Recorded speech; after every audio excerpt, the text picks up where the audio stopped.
Mine says live. We are live. Okay, thank you. I will call the meeting to order. Please join me. I pledge allegiance To the flag of the United States of America and to the republic for which it stands, one nation, under God, indivisible, with liberty and justice for all. Thank you. All right. Next on the agenda, item 1.03 is approval or revision of the agenda for this evening. Is there a motion to approve the agenda for this evening? Okay, a first from Kelly, a second from Sherry. Any discussion of the agenda?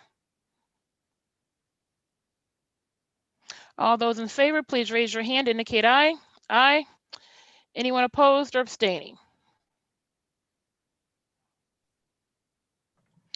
Next on the agenda is the oath of allegiance. We are very pleased this evening to welcome our student board member, Miss Lucy Fowler, to join us this evening for her first Board of Education meeting. And as part of that, Clerk Gridley is going to administer the oath of allegiance to Lucy. So welcome, Lucy. We're very excited to have you. And Sarah will lead you through your oath of allegiance. Ms. Fowler, do you swear and affirm that you are Lucy Fowler, class of 2021?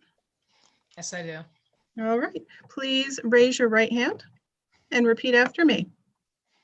I do solemnly swear I do solemnly swear that I will support the Constitution of the United States of America that I will support the Constitution of the United States of America and the Constitution of the State of New York, and the Constitution of the State of New York, and that I will faithfully discharge, and that I will faithfully discharge, according to the best of my ability, according to the best of my ability, the duties of the office of ex officio board member the duties of the office of ex officio board member of the Fayetteville-Manlius Central School District. of the Fayetteville-Manlius Central School District. Congratulations. Welcome aboard. Thank you. Congratulations again, Lucy, and welcome to the Board of Education.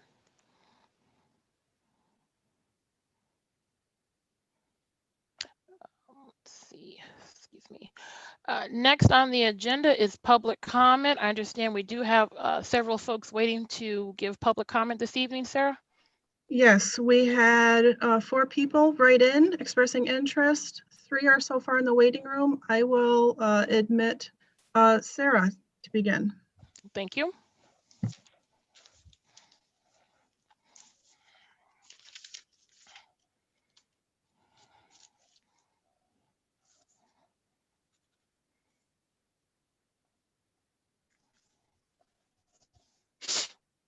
Sarah, are you with us? Could you please show your camera and unmute? Thank you very much. Welcome to the Board of Education meeting.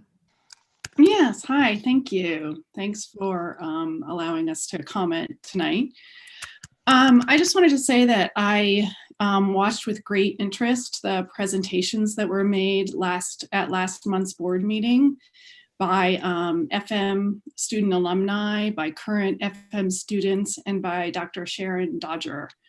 And I first just want to thank them for speaking up about such important issues and for offering concrete steps that the board and the FM school district can take to create a more diverse, inclusive, and equitable education for all of our students. And I really hope that the board seriously considers their proposals, which were detailed and I think very well-researched and very reasonable proposals, and keeps us informed of what steps that the board will take next and their timeline for doing so. What actions will you take on these proposals? And what is your timeline and what is your mode of communication for letting us know what you will be doing to address their concerns? I hope in particular that the board institutes an audit of the curriculum and institutes revisions to it so that it includes more diverse perspectives, fosters important discussions about race and gender, and offers a more inclusive sex ed curriculum. My daughter goes to Wellwood, and I'm also a professor in the social sciences at Syracuse University. So I'm very concerned about the social science curriculum. And I've seen some good things in what my daughter brings home, but I've also seen some things that could really be improved. We need to move the curriculum into the 21st century. These issues have always been important, but clearly the events of the last year have made these issues urgent, and we need to take action now. Thank you. Sarah, thank you for taking the time out of your schedule to come and speak to the Board of Education. I hope that you will stay for the rest of the meeting. There will be an update under board development where we'll talk about our recent retreat related to our goals and give the community an update. So thank you again for coming. We appreciate it. Thank you. Sarah, you may continue to watch us on YouTube Live. Okay. Have a nice evening. Thank you. Thanks again. Okay. I will admit our next speaker, Mary.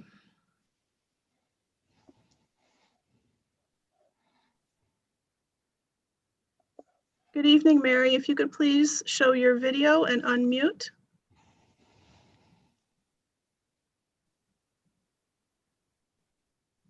Thinks I show my video. There we go.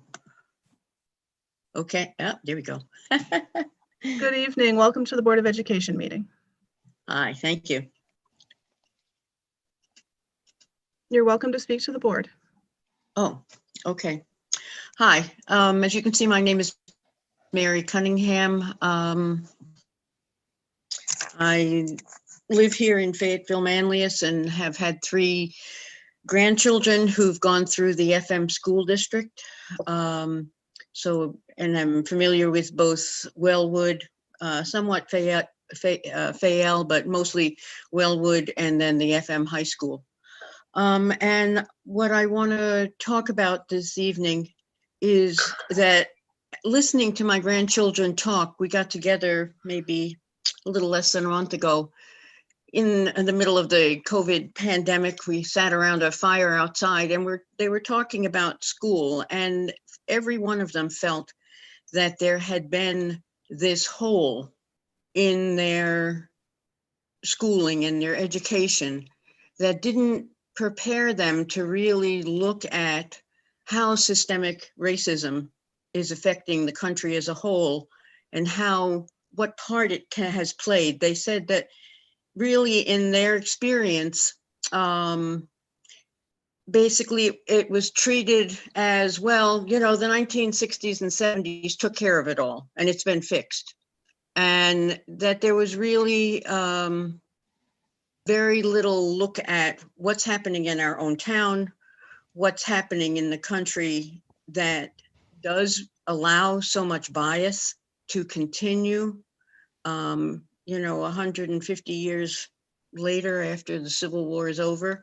So I think, as an educator myself who struggles with these issues, I would really like to make sure that the school looks at its own curriculum, looks at the way it teaches, and the kinds of discussions it makes possible about bias and racism and anti-racism happening in the classrooms.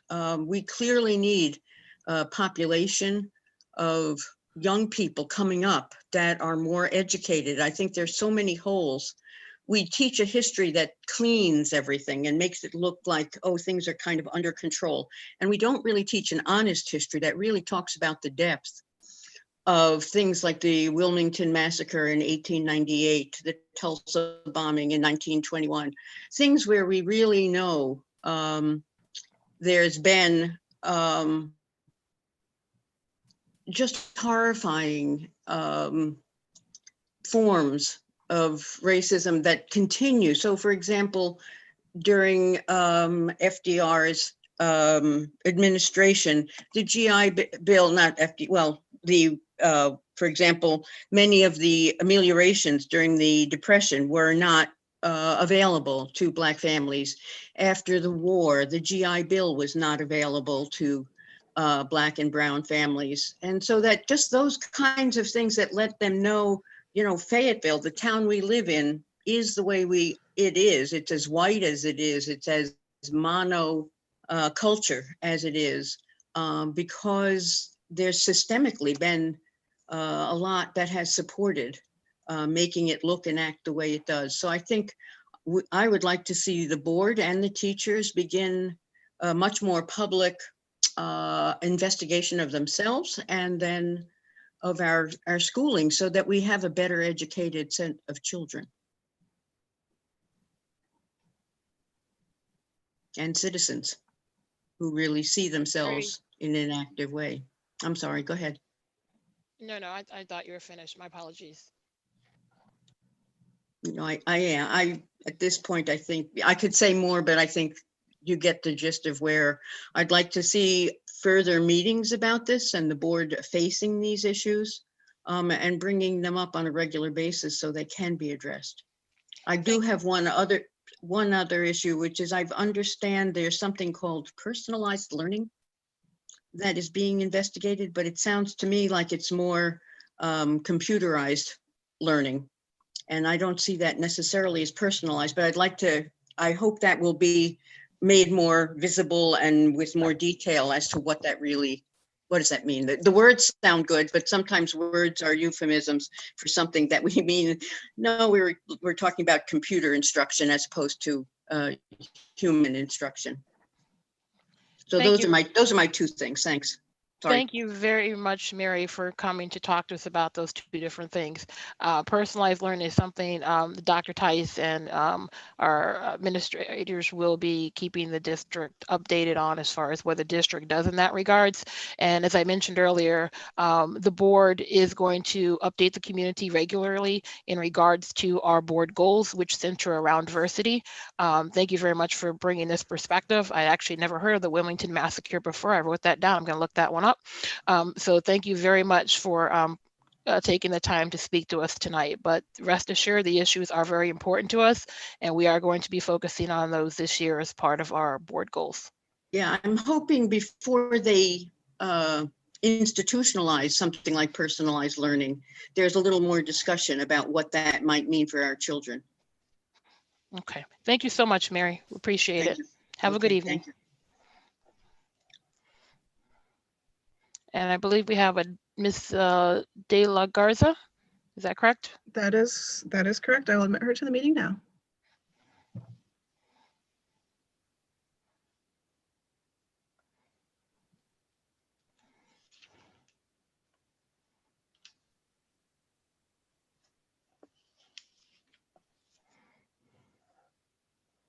Hi, Ms. De La Garza. If you could please unmute and show your video. You are currently live with the Board of Education.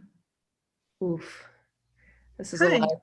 Hi, this is a lot of technology for my 45-year-old brain to handle here. Multiple mutes. Hopefully you can hear me. Yes. Awesome. My name is Kate De La Garza. I'm a parent here in the Fayetteville district. I have a kindergartner at Fayette and a 5th grader at Wellwood. We've been here for 5 years since my oldest Camila started kindergarten at Mott Road, and then we moved. And so echoing the other comments tonight, I just wanted to share my thoughts. First of all, I wanted to thank you, the board, for hosting the presentation last month from the students, the current students, the alums, Dr. Dodger, to address anti-racism and anti-bias in the FM school district. You know, I felt like the kids, sorry, I call them the kids, you know, were exactly, I think, what, you know, we want from our students, which, you know, was brave and smart, you know, presented very well, exhibited pretty amazing allyship to their other students and friends from marginalized backgrounds, and I think a heightened level of awareness of, you know, what it really means to not be in the majority here And so, I thank them for that. And I thank you for hosting that discussion for us to learn, and hopefully there to be continued learning. I think I just wanted to echo the other comments and say that I support all of the recommendations they made, but in particular, I think the idea of looking at our curriculum, our policies, our events, in a comprehensive way that looks at anti-racism and anti-bias, throughout the district would be really, really productive. My family is, one of the small number of LGBTQ families here in the district, and this work is very meaningful and would be very, very meaningful for us and would impact us in, I think, very tangible ways that would improve our experience here.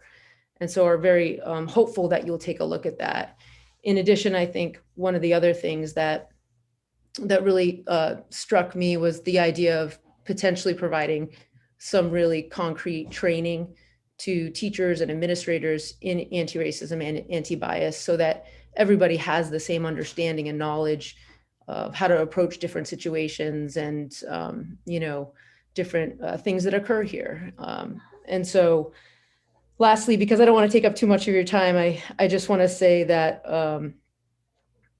I think this is a topic that's a both and topic. And what I mean by that is that I think we can both be an excellent school district with excellent education outcomes, and at the same time be learning to grow our muscle and our understanding of what anti-racism in action looks like.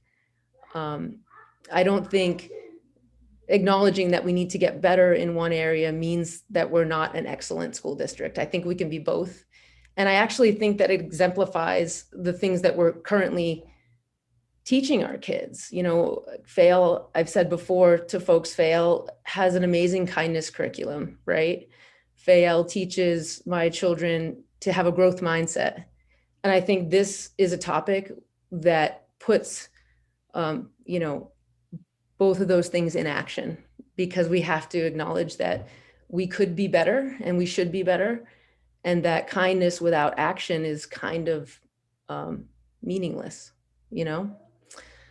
So I just hope that we can continue to have a dialogue about it. And thank you, Marissa. I think you've said Ms. Mims tonight, a couple times that we're going to hear more about this. And I really am excited to hear, what conversations you all have been having and how we can continue to support each other in this work. Thank you. Thank you for coming tonight, Catherine. And your wife is Marissa, right?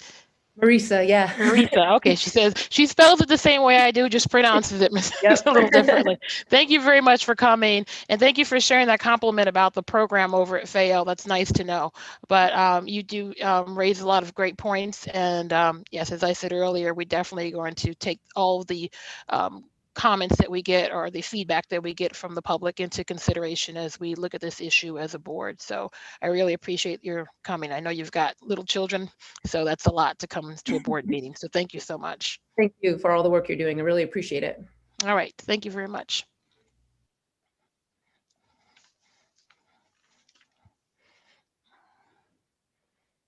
So the fourth person did not come, correct, Sarah? That is correct. Okay. All right, so next in on the agenda is the president's report. And a lot of the report that I would going to give, I'm going to save for board development when we talk about the retreat. I already welcomed Lucy earlier. Can't do that enough. It's great to have our student board member with us this evening. I did want to extend a thank you to Pete Buckley and Dr. Tice for giving the board a tour of the construction progress over at Wellwood. It is just breathtaking. I mean, it's not even, I mean, it's close to being, well, pretty close to being finished, I guess, in construction terms, but you can see the skeleton, you can see what it's going to be. And Wellwood has always been a jewel in this district, and this is just going, I'm just so excited. I can't wait to see the community's reaction to that building when it's done. So thank you very much, Mr. Buckley, and thank you to Dr. Tice for giving the board that tour. But as I said, I'll save most of my report for under board development when we discuss our retreat. Next on the agenda then is the superintendent's report. Dr. Tice? Certainly. Thank you, President Mims. Under the superintendent's report, we've put attachment under executive content and board docs under internal operations. We welcome Lucy Fowler to the Board of Education. Welcome. You may be getting that all night tonight, so enjoy it. We'll put you to work at the next meeting.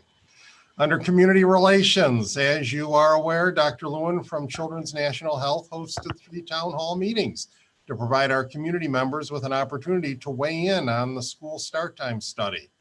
The question Dr. Lewin left with us is whether or not we are interested in conducting a follow-up survey of the community stakeholders, especially to see if their opinions have changed since the onset of the pandemic. So to that end, at the end of my report, I'd like to engender a discussion with the Board of Ed about whether or not to pursue that study. Dr. Lewin and Dr. Temkin, as you know, still need to complete their final report to honor the obligations of their original proposal. Under administration, once again, I'd like to thank our administrative team for their efforts to complete all the necessary paperwork that goes with the Onondaga County so that they're able to conduct their contact tracing regarding the COVID-19 exposures in our school. Oftentimes we hear from parents and guardians before we receive word on the actual positive test from the county. This affords school district officials the opportunity to begin their work on the official report. We then take those results and place them on the school district website along usually with a school messenger alert notification. Lately, this work has been taking place over weekends, so I certainly extend my appreciation to the administration for all of their efforts. Under non-instructional business operations, you will note that I will ask you to take action on energy consortium resolutions, which will allow us to participate in the OCM BOCES bidding process for electricity and gas service. Even though we agree to be part of the bidding process, our school district is under no obligation to participate in this program, even though it's been advantageous to do so in the past. So I would appreciate your support later on in the agenda. Under personnel, I've been meeting with union stewardship regarding the different colored zones that you've heard about, such as yellow, orange, and red under the New York State Cluster Action Initiative. While a red zone classification will indicate a return to the type of complete shutdown that we experienced in the spring, the yellow and orange zones represent a less abrupt transition to the stay-at-home order that we all experienced in March, April, May, and June. To that end, the school district will issue correspondence to the staff, alerting them to the expectations in the event that we end up being classified in one of those colors in the not too distant future. In fact, the state revised those testing even as late as today, over a 2-week period rather than a 1-week period. So I know the Board of Education has articulated that they would like our school buildings to remain open for students as much as possible, and we are endeavoring to do so. Under students, in spite of the pandemic, students and staff members have been practicing the requisite safety drills to include fire and lockdown drills. Along those lines, the school district will hold its annual Go Home Early drill next Tuesday, November 24th, before the start of the Thanksgiving holiday. It's just a slight early departure on that day, and it honors our obligations under that statute. Under instruction, as you may be aware, it's become increasingly difficult to find enough substitute teachers to cover classroom teachers during the recent spike in COVID-19. Because of the length of the quarantine periods, rather than the actual number of the individuals impacted, we may soon find ourselves without the ability to cover classrooms in the hybrid learning model. At that time, we may be forced to shift a particular school building to remote learning platform, much like we've seen with some of our closest neighbors even today. And then finally, under strategic planning and construction, the Wellwood Middle School Capital Improvement Project is moving forward at a good pace. This has resulted in a revised phasing plan that will allow us to begin renovations to the Wellwood Library ahead of schedule. Similar to the work that was undertaken at the high school, we will move the Wellwood Library to a temporary location to allow the renovations to be completed in a timely manner. We expect the new addition that's under construction that you heard a little about earlier tonight to be ready sometime in the winter, and then the new library will follow and be ready in the spring. That ends my report. Thank you.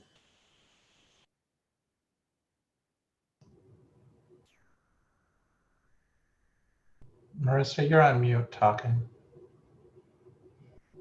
Thank you very much, Dr. Tice. So you mentioned in your report you wanted the board to discuss a possible survey in regards to where the community stands currently in regards to the change in start time.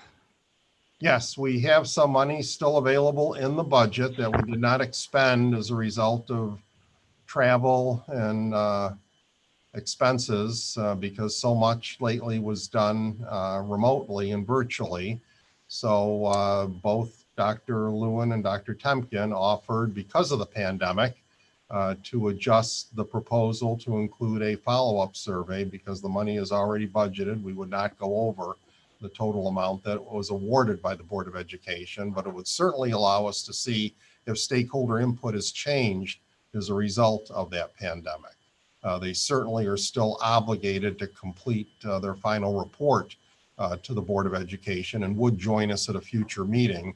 The question is whether or not to go ahead with that follow-up survey, which certainly they would need to do now before issuing the final report later in the year. So I wanted to open it up, and what is the pleasure of the board? I promised them that I would talk to you and get back to them.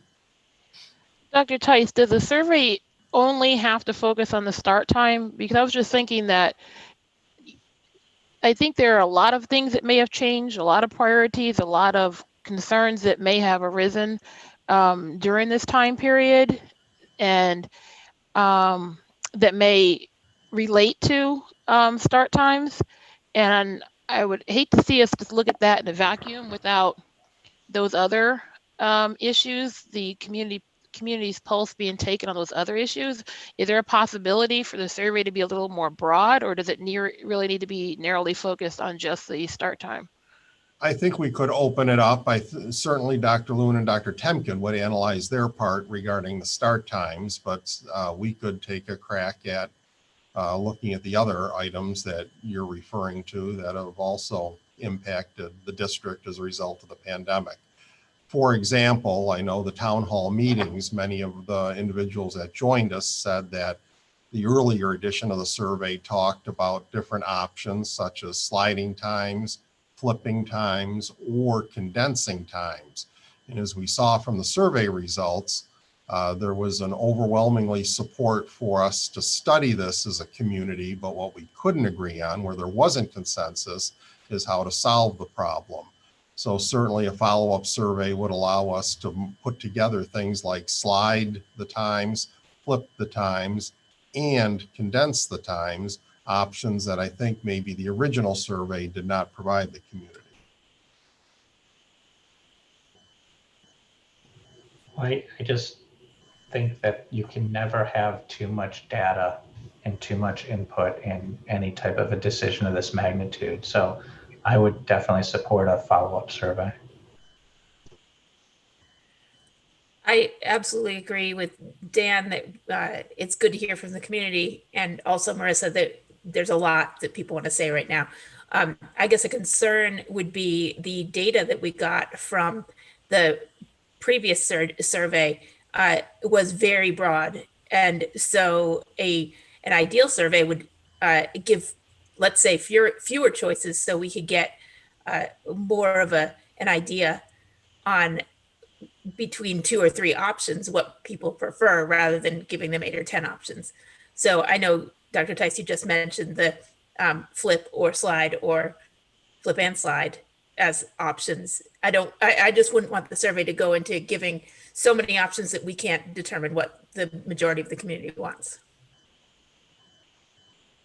Agreed. I think it's time to narrow it down too.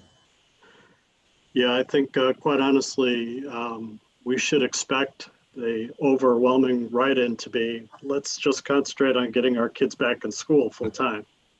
So while I think the survey is a great idea, and like Dan said, the more data we have, the better, I would just limit the choices and maybe temper our expectations of what we get back on this survey. Agreed.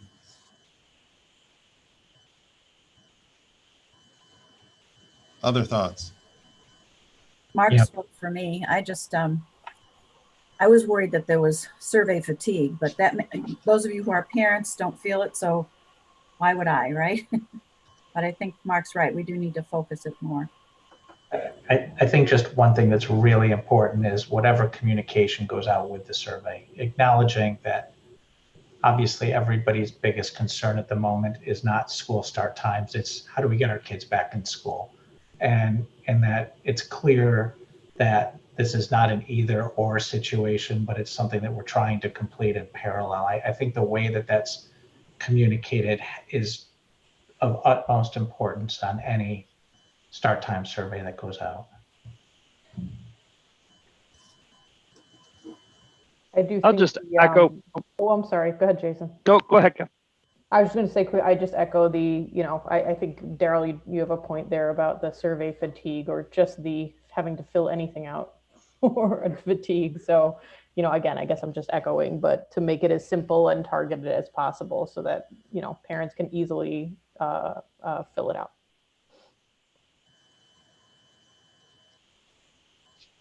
And I think it should be open to the teachers as well. I mean, certainly teacher input is going to be critical in all of this. So I agree with everything you're saying. Limit the number of questions and choices, but it's going to be important to canvass everybody from parents, guardians to teachers as well.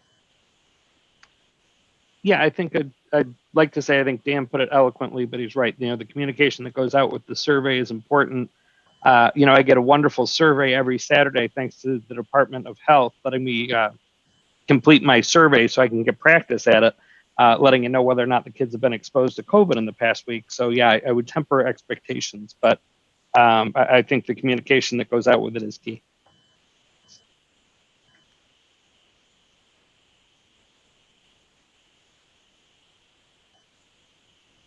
Other thoughts?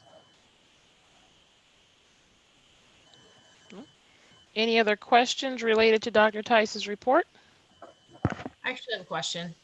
Is this survey open to parents, teachers, no students probably, right?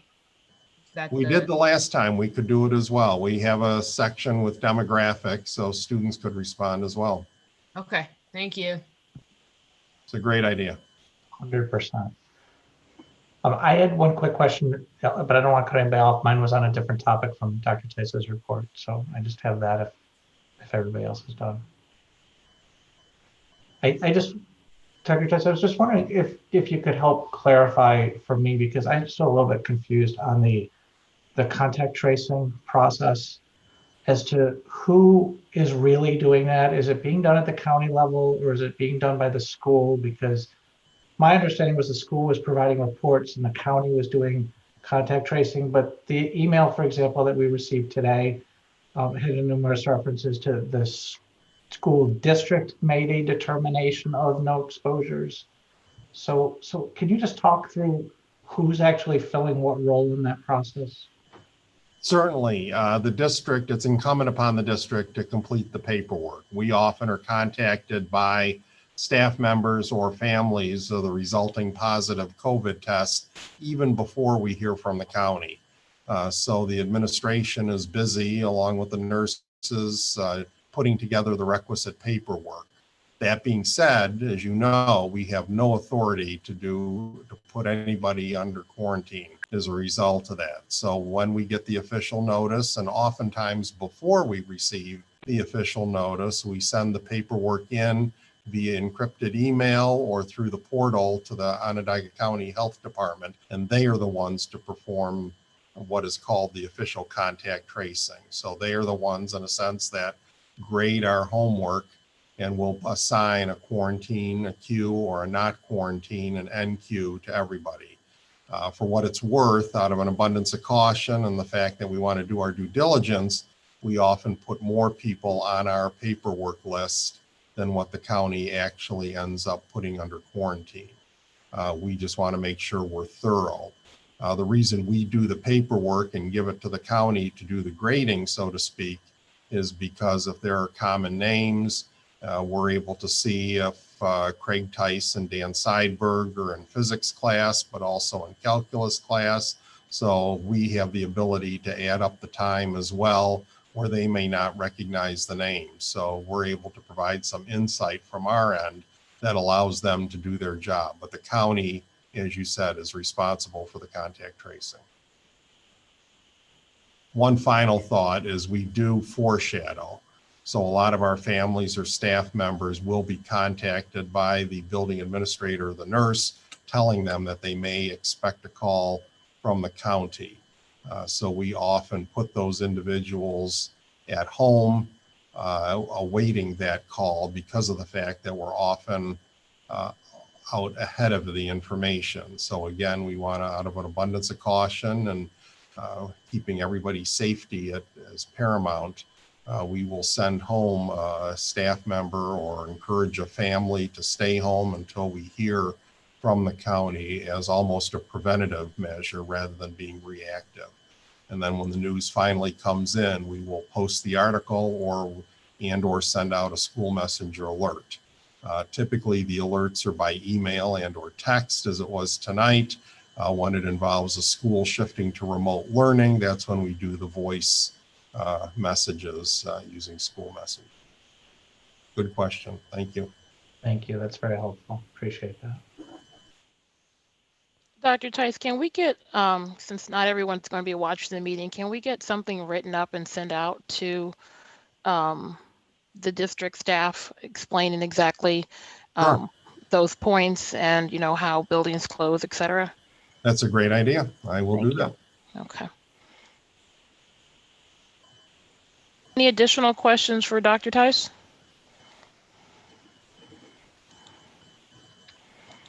Marissa, I have one quick. Sorry, Dr. fine. Tice, just along with that whole, with everything you just said, and I think it's part of the official paperwork, but just to clarify, does the district send out an official notice to say if you haven't been contacted by the Department of Health that you're no longer under quarantine? Is that part of our process? You know, my house received one of those calls and it was greatly appreciated to get the heads up. But I just want to make sure that we're closing the loop, because obviously you're sitting on pins and needles waiting for the Department of Health to call or not call. So I just want to make sure that we're closing that loop. I will check on that. I do believe, whether it's the administrators or nurses, we are checking back. For a while, the county was behind in getting their, just because of the surge of cases. So Sure. as far as what we're doing is the foreshadowing. We're out ahead of it. But we typically, and oftentimes families or staff members will call us. And actually they will make the initial call to us to say, we haven't heard yet, what should we do? So we haven't been sending out a blanket form or anything like that. We've been relying on the county to close the loop. But certainly, like I said, they have been calling us to stay in touch, in part when the county was just inundated with a lot of work over the course of the last week. Right. Yep. No, I think closing that part of the loop for those that aren't contacted by the county is important. So that would be great if we could include it. Thanks. Thank you. Any additional questions for Dr. Tice?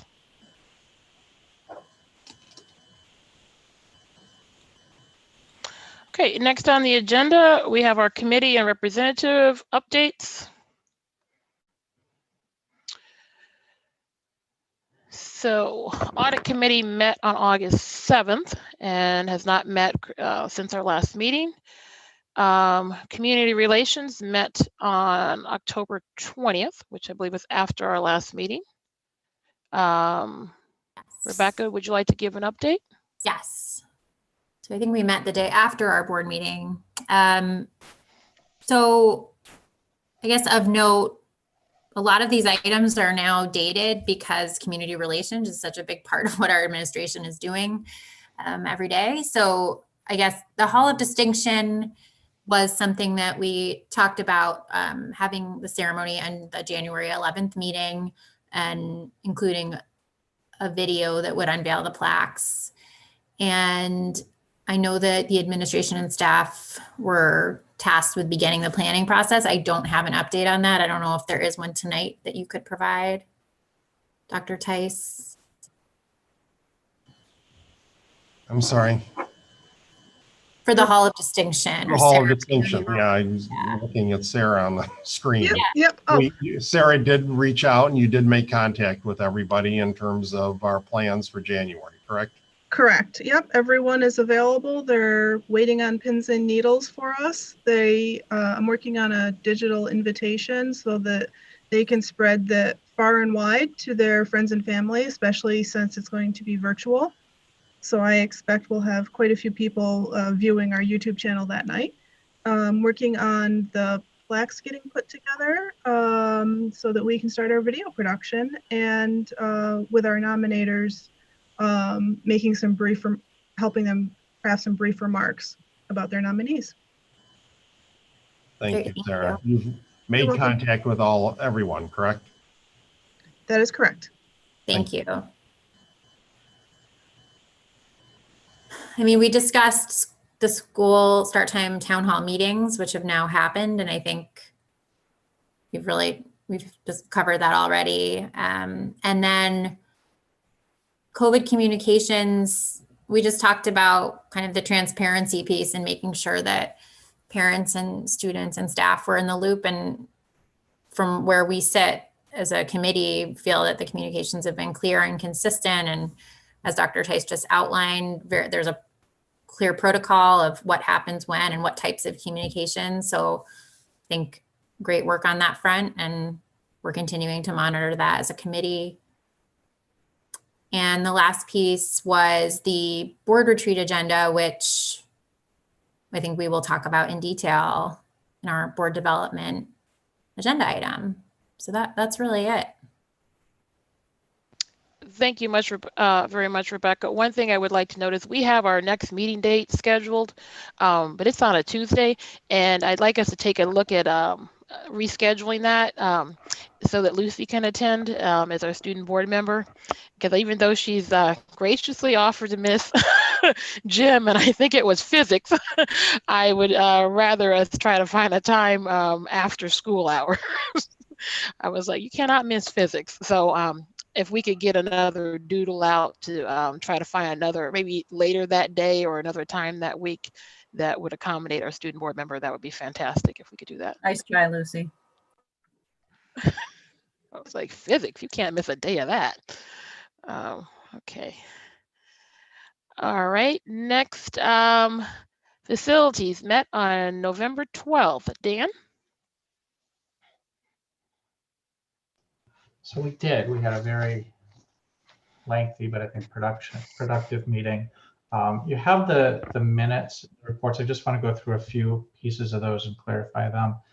There's a couple of sections. We focused in this meeting on Eagle Hill and Enders Road. And as we've talked about before, the thrust of a next project would be those two buildings plus the high school. So we met with the principals of those two buildings in this meeting, and then the high school is in the next round. But I do just want to clarify from the minutes that there were a couple of places where it says what the work will include in the next project, and those are may. This is all still very early stage evaluation with a lot of cost implications and a lot of infrastructure needs. But everybody on the facilities committee, and I would assume on the board as well, is committed to making sure that program needs drive the bulk of the projects, even though we have the infrastructure needs that need to be done programmatic needs really need to be the driving factor. So please understand in what's in the minutes that everything that's discussed is what's coming. It's a may and still under discussion, but the principals of Eagle Hill and Enders Road both went through what their priorities are, and we're clear that all of their needs have been talked about and put into play in this next round of process. And one of the pieces that's with that is obviously the discussion on budget and MCAs, and we did have a discussion in this last meeting again about there's a pretty significant disparity between the current maximum cost allowance number we've been working under for Eagle Hill and certainly what was ultimately assigned by state ed on Wellwood. And so Mr. Furlong had definitely suggested, as noted in the meeting minutes, that once we get this project zeroed in more, that it's time for another roadshow out to state ed with the plans and to go through with them to really see what we can end up with an ending point on the MCA, especially for Eagle Hill, because that number is really quite low compared to what its sister school was with similar, actually with smaller population. There is on the agenda tonight also an emergency project for Fayetteville for the gymnasium. That's a little bit later in the agenda. Just want to be clear that there are safety considerations for that project that drive that as an emergency project, but to be clear that it's not an imminent safety concern to any of the students or staff. So so that nobody has any concerns about can't send Sally or Timmy to gym. It is not of that nature, but it is of the nature that it needs to get repaired much quicker than the ordinary process for safety purposes. So just to explain what that is on what's coming. And the other part was, as we've gone through budgets, where we've talked about what the next referendum might look like in terms of total budget, that was, just keep in mind that as we're working toward that, that's based on the MCAs initially for all three buildings combined, and it's not necessarily the cap of where we end up, but there's a lot left in this process of figuring out what this next project will look like. But we have a lot of needs in this district, and they do need to get addressed, and they can't keep getting kicked down the road. So we're going to keep working through that. Our next meeting is tentatively scheduled December 17th. That's contingent on some of the meetings with the architects and Dr. Kilmer being able to get finished and get through the process of really narrowing down needs and wants on that building, and then we'll start tackling that building, and more to come once we get to that. So that's as far as we are right now. Thank you, Dan. Any questions on facilities? Okay. Next, we have the Finance Committee, which met on November 10th. Mark? Thank you, Marissa. Bill provided us an excellent update to the financial forecast for 2021. Current data indicates that we're still on track for that potential 20% reduction in state aid. However, we certainly don't know to what effect, given that the majority of our aid comes in the latter half of the fiscal year. So we won't know real numbers till we start budgeting probably March, April to get a better handle on it. And Bill, jump in if I'm saying anything that's off track here. Bill also provided an excellent first step in our long-range financial plan, not only showing the current fiscal year, but a look forward to next fiscal year and subsequent fiscal years. We will be taking a look at the budget calendar later in the agenda, which will need board approval.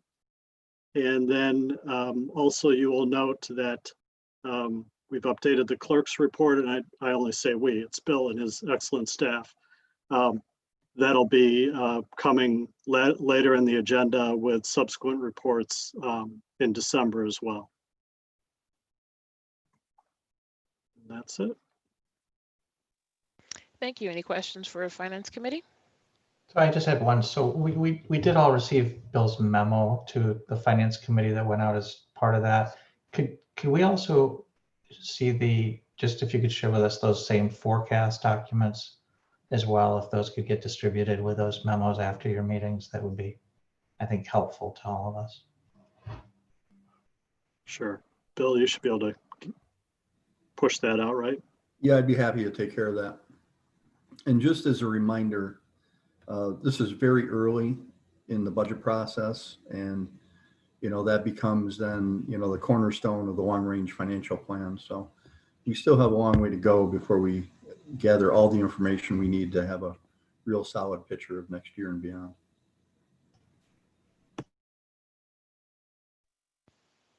Okay, thank you very much. Thank you very much, Mark. Thank you, Bill.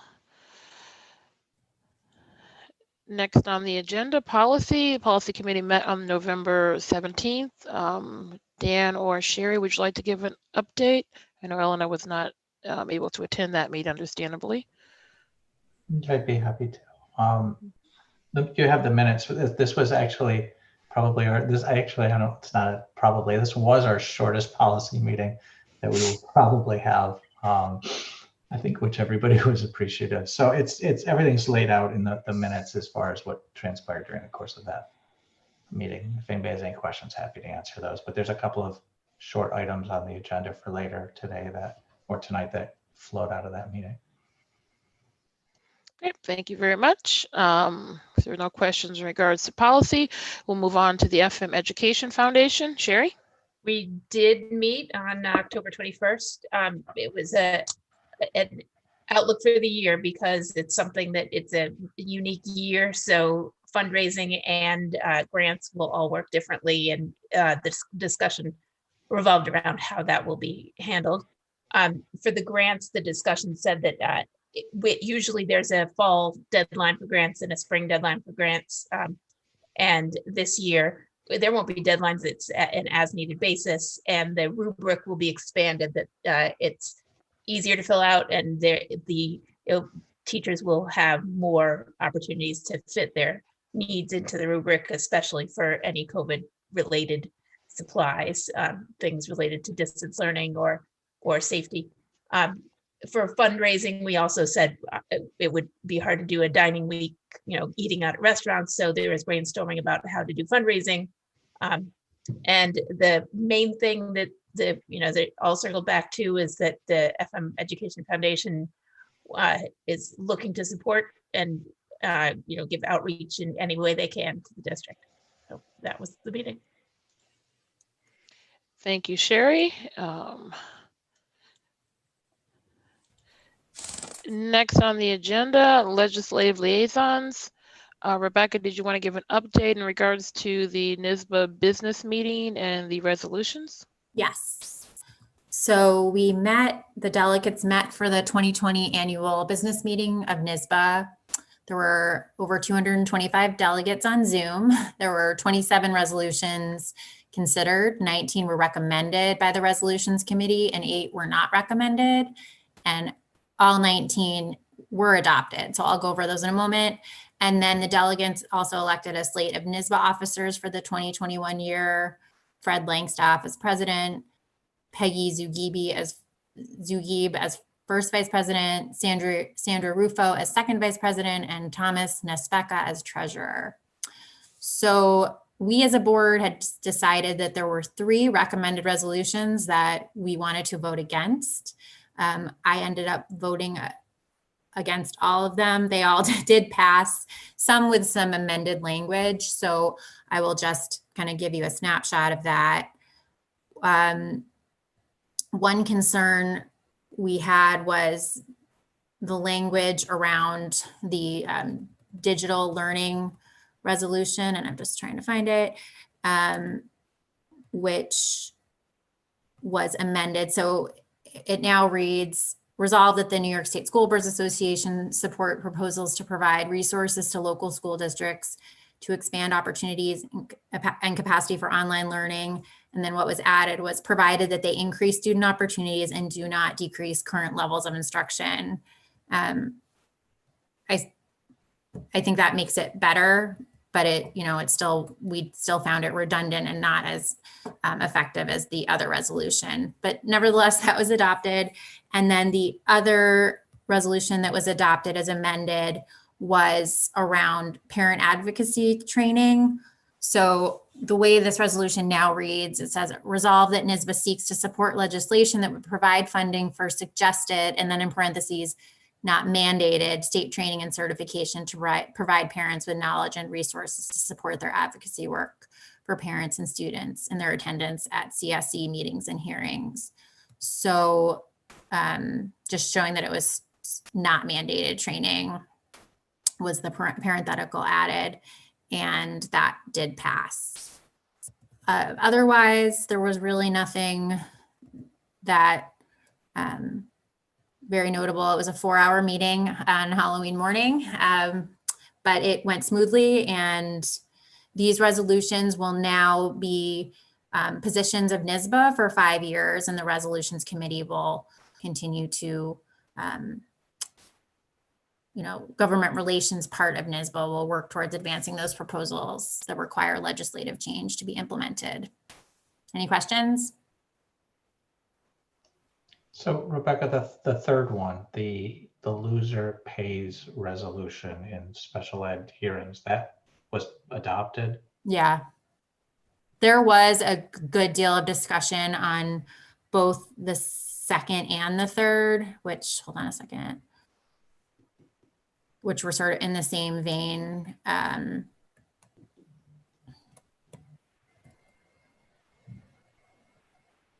Around recovering attorneys' fees and loser pays. They were both ultimately adopted without really a close vote. That's unfortunate.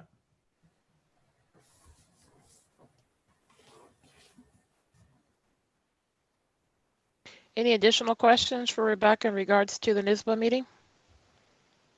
Okay. Thanks for doing it, Rebecca. Sure, my pleasure. Next on the agenda, our student board member, Lucy Fowler. So I have a few comments from, mainly when I asked people like what I should talk about at this meeting, I got a few comments from people about online schooling, and I got a couple from FM Truth. So to start off, a few people came up to me and asked about Wednesday workloads. People who are taking more like classes with some more like rigor in it, and like AP, whatever, people tend to get a lot more work on Wednesdays than they normally would during the normal school day. Like for me, like Thursdays and Fridays, since I'm cohort A, like it's just about equivalent, even though it's not meant to be like that.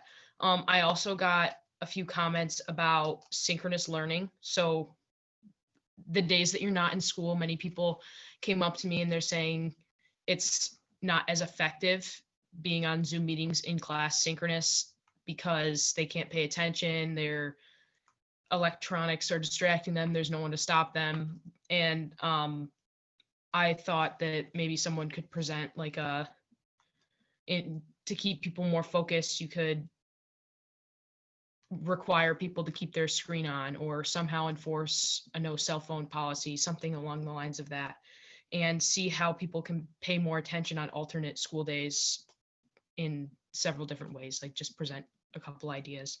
And then I got a few statements from FM Truth's group. A few students have asked me about how the retreat went and what we can expect from the board plans to further the release statements on the website regarding diversity related issues throughout the district. I know they said the facilitator was going to be Dr. Lavelle Brown, I think, and people would like to hear what they had learned from him during the retreat as well. And then also more about FM Truths. Many people are waiting for the board's response about the plans. And so again, when can we expect the information to be released? And that is, oh, I also had one more thing. Obviously the cases are going up right now for COVID, and I had 3 questions on how are we going to stay on how are we going to receive our work and papers if we go online for the next few weeks? Are we going to have to look at our screen 24/7? How can we get ourselves off our computer a little bit more than we are now? Thank you very much, Lucy. Those are very good questions. Dr. Tice or anyone, would you like to can we respond to some of Lucy's questions on behalf of the student body at this time?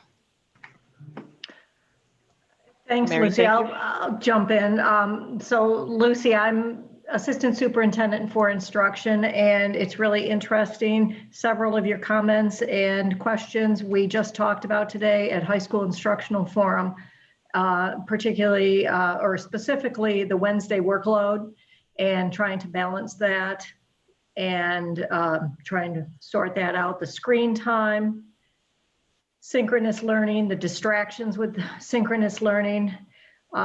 So the good news is we're on the same wavelength. I would encourage you to, if you have those comments, to also just touch base with Dr. Kilmer. I will share, but as much feedback from students as possible is really, really helpful. So I appreciate that very much. Thanks. And I can echo what Dr. Coughlin just said. I met with Dr. Kilmer and the assistant principals today, along with our director of counseling, Heidi Green, and that's something that they are taking a look at.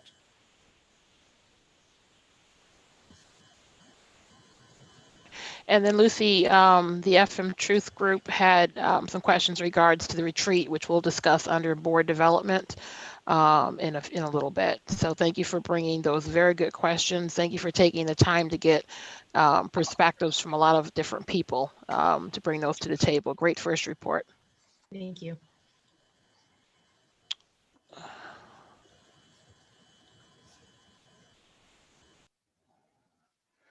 Oops. All right, so next on the agenda is approval of the minutes from the October 19th regular board meeting. Is there a motion to approve the October 19th minutes? Thank you, Sherry, and a second from Mark. Any discussion of the minutes? All those in favor, please raise your hand, indicate aye. Aye. Anyone opposed or abstaining?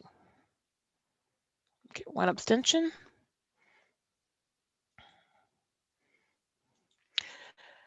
Next on the agenda, item 3.02, personnel. Is there a motion of the Board of Education to approve the following personnel actions as recommended by the superintendent? First from Daryl, second from Jason. All those in favor, please raise your hand, indicate aye. Aye. Anyone opposed or abstaining?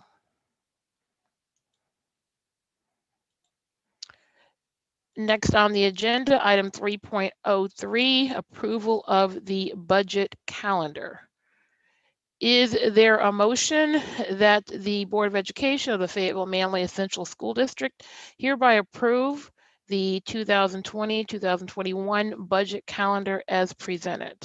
Thank you, Mark. Second from Jason. Discussion.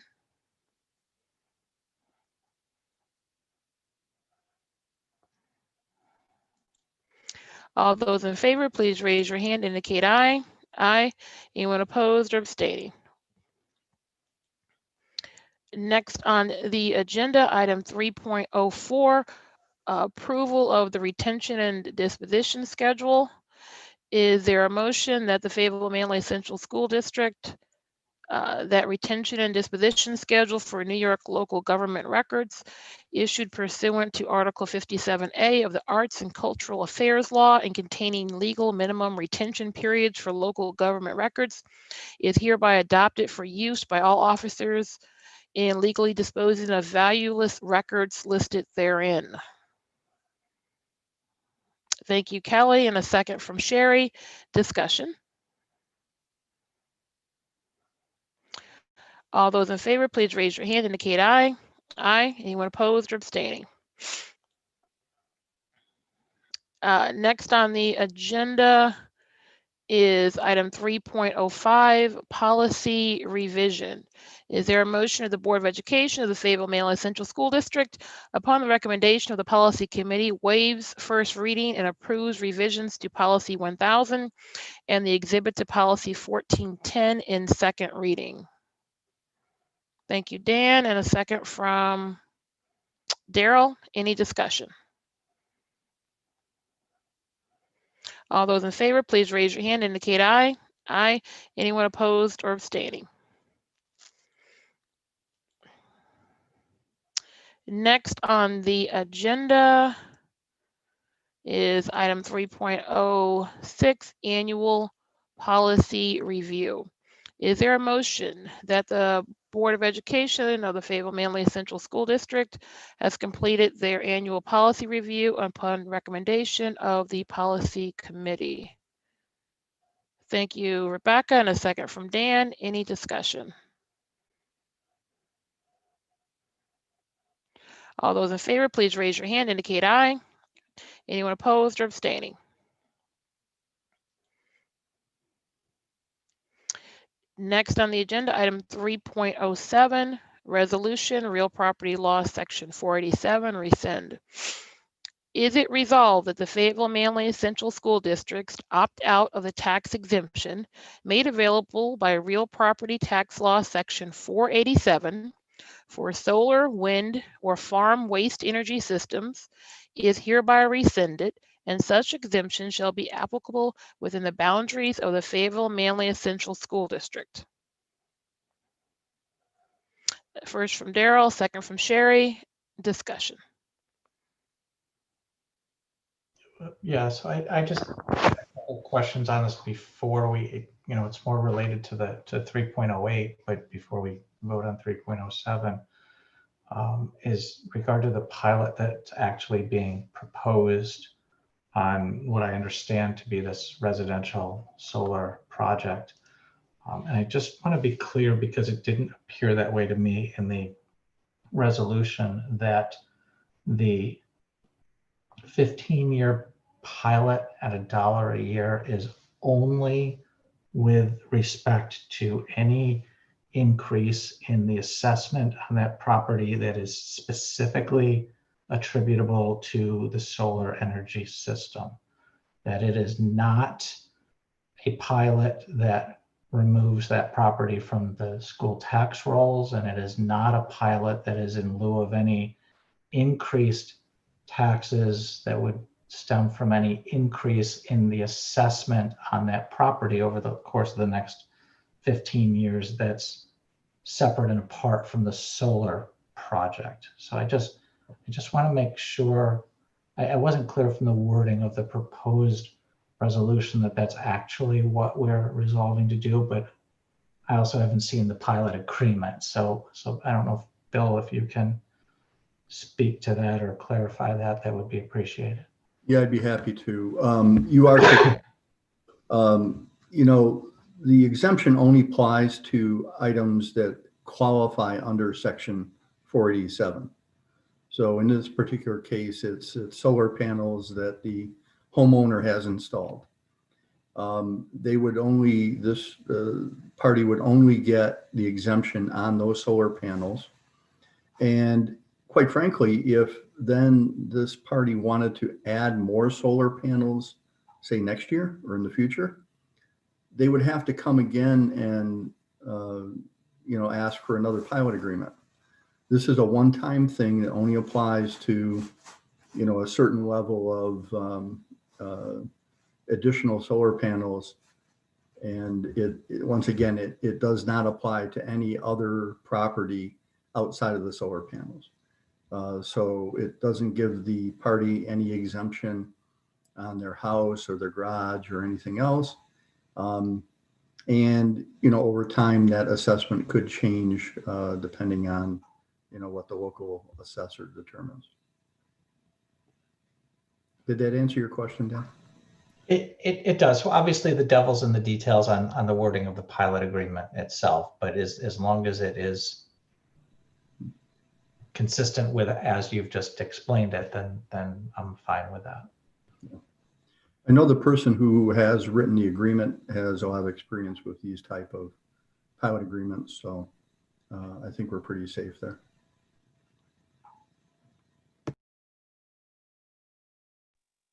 Any additional questions? Okay, we had a first and a second. All those in favor, please indicate aye. Aye. Anyone opposed or abstaining? Okay. Next on the agenda, oops, sorry, item 3.08, residential pilot agreement. Is there a motion that it be resolved that the Board of Education of the Fayetteville-Manlius Central School District authorizes the superintendent of schools to execute a payment in lieu of tax agreement pursuant to the terms set forth above and in the form approved by legal counsel? Is there a motion? Thank you, Daryl. Is there a second? Thank you, Mark. Discussion. So I'm sorry, because there's three of these. Mine actually relates to the one that we just did. So I hate to go backwards, but there's a date in that first resolution of August 15 of 2019, which was the resolution we were rescinding.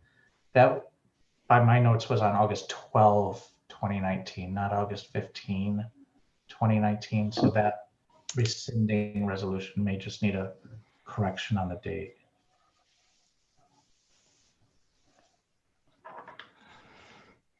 Thank you, Dan. Any further discussion? All those in favor, please indicate aye. Aye. Anyone opposed or abstaining? Okay, thank you. Next on the agenda, item 3.09, resolution, real property law, section 487, opt out. Oh, we didn't get this any shorter, did we, Sarah? Okay, is there a motion that it be resolved that no tax exemption made available by section 487 of the real property tax law shall be applicable within the jurisdiction of the Fayetteville-Manlius Central School District with respect to any solar or wind energy system or farm waste energy system constructed subsequent to the effective date of this resolution. No tax exemption made available by section 487 of the real property tax law shall be applicable within the jurisdiction of the Fayetteville-Manlius Central School District with respect to any micro hydroelectric energy system, fuel cell electric generating system, micro combined heat and power generating equipment system, or electrical energy storage equipment, or electrical energy storage system constructed subsequent to the effective date of this resolution.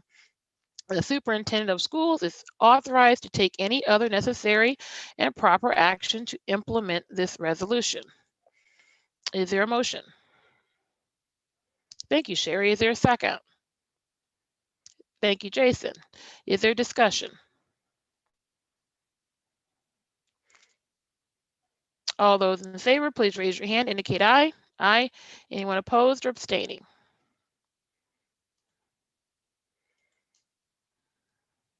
Next on the agenda, item 3.10, resolution emergency project. Is there a motion that it be resolved that the Board of Education has determined that the reconstruction of the walls of the gymnasium is a type 2 action under the regulations of the State Environmental Quality Review Act requiring no further review?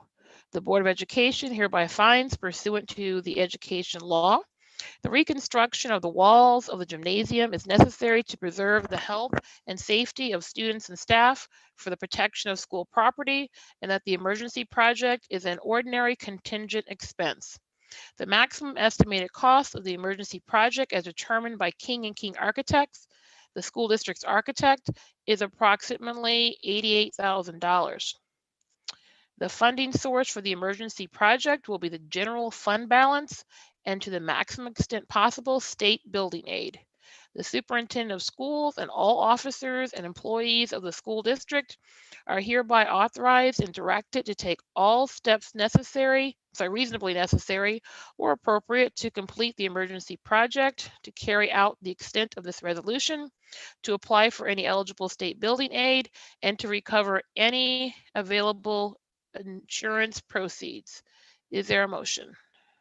Thank you, Kelly. Is there a second? Thank you, Dan. Any discussion?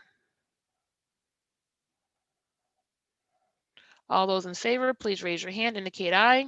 Aye. Anyone opposed or abstaining?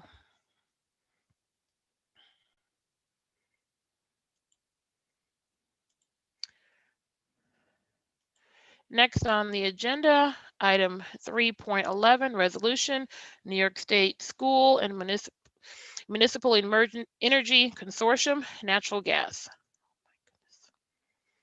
Is there a motion that it be resolved that this board hereby determines that it is in the interest of the Fayetteville-Manlius Central School District to participate in the NISMEC and authorizes and directs the superintendent of schools to sign the agreement and or billing schedule and agreement for natural gas on its behalf.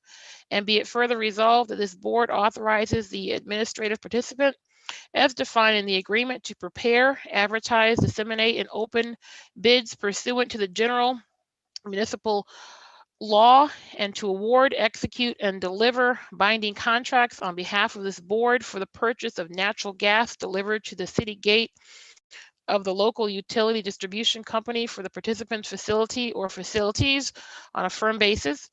For this participant to the lowest responsible bidder as it is determined by the administrative participant at a price for such commodity, natural gas not to exceed 0.583 cents per therm for a term of at least 1 year and no more than 3 years commencing May 1st, 2021. And terms and conditions, all as may be determined by the administrative participant, or to reject any or all such bids.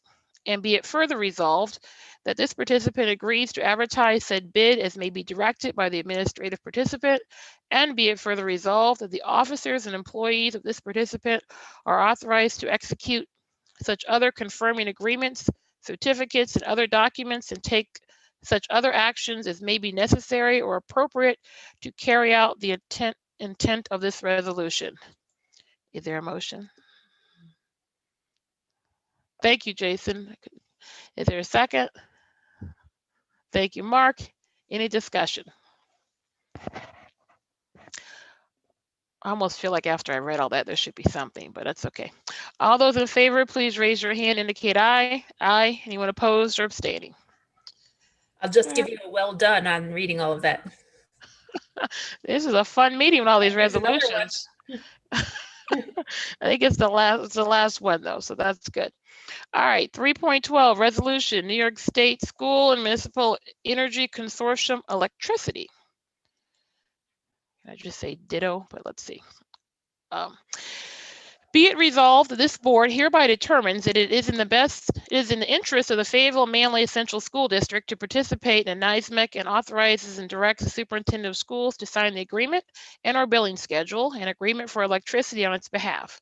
And be it further resolved that this board authorizes the administrative participant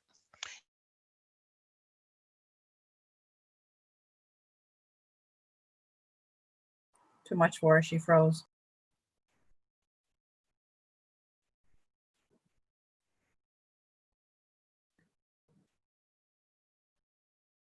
She did freeze. Sherry, would you like to pick up where she left off? Will do. I believe she said the general municipal law and to award, execute, is that what she was? To award, execute, and deliver binding contracts on behalf of this board for the purchase of electricity delivered to the delivery point of the local utility distribution company for the participant's facility or facilities on a firm basis for this participant to the lowest responsible bidder as is determined by the administrative participant at a price for such commodity electricity not to exceed 0.736 cents per kilowatt hour for a term of at least 1 year and no more than 3 years commencing at May 1st, 2021, and other terms and conditions, all as may be determined by the administrative participant, or to reject any or all such bids. And it be further resolved that this participant agrees to advertise said bid as may be directed by the administrative participant. And it be further resolved that the officers and employees of this participant are authorized to execute such other confirming agreements, certificates, and other documents, and take such other actions as may be necessary or appropriate to carry out the intent of this resolution. Do I have a motion? Got an attaboy. Mark? And that's how you pass the baton. Thank you, Kelly. Oh, and thank you, Sherry. My internet went out there for a second. No I appreciate problem. you just seamlessly going right in there. Thank you. Okay, item 3.13 designation. So we didn't get a vote on that last one? We have a motion and a second, but no vote. Oh, I'm sorry. I thought we did have a vote on that. All those in favor, please raise your hand, indicate aye. Aye. Anyone opposed or abstaining? Okay, thank you. Next is item 3.13, designation. Is there a motion that the Board of Education of the Fayetteville-Manlius School District make the following designations as presented? Thank you, Rebecca. And a second from, there, all my squares moved when I logged off. Any discussion? All those in favor, please raise your hand, indicate aye. Aye. Anyone opposed or abstaining? Okay. Next on the agenda is the OC and BOCES nomination. So there is, it's blank right now. So I think we could have some discussion before we make a nomination. So I did email the board earlier this week or late last week in regards to the OC and BOCES board nomination to detail the process and what that is. So the OC and BOCES component districts, some have a shared seat, some have an individual seat.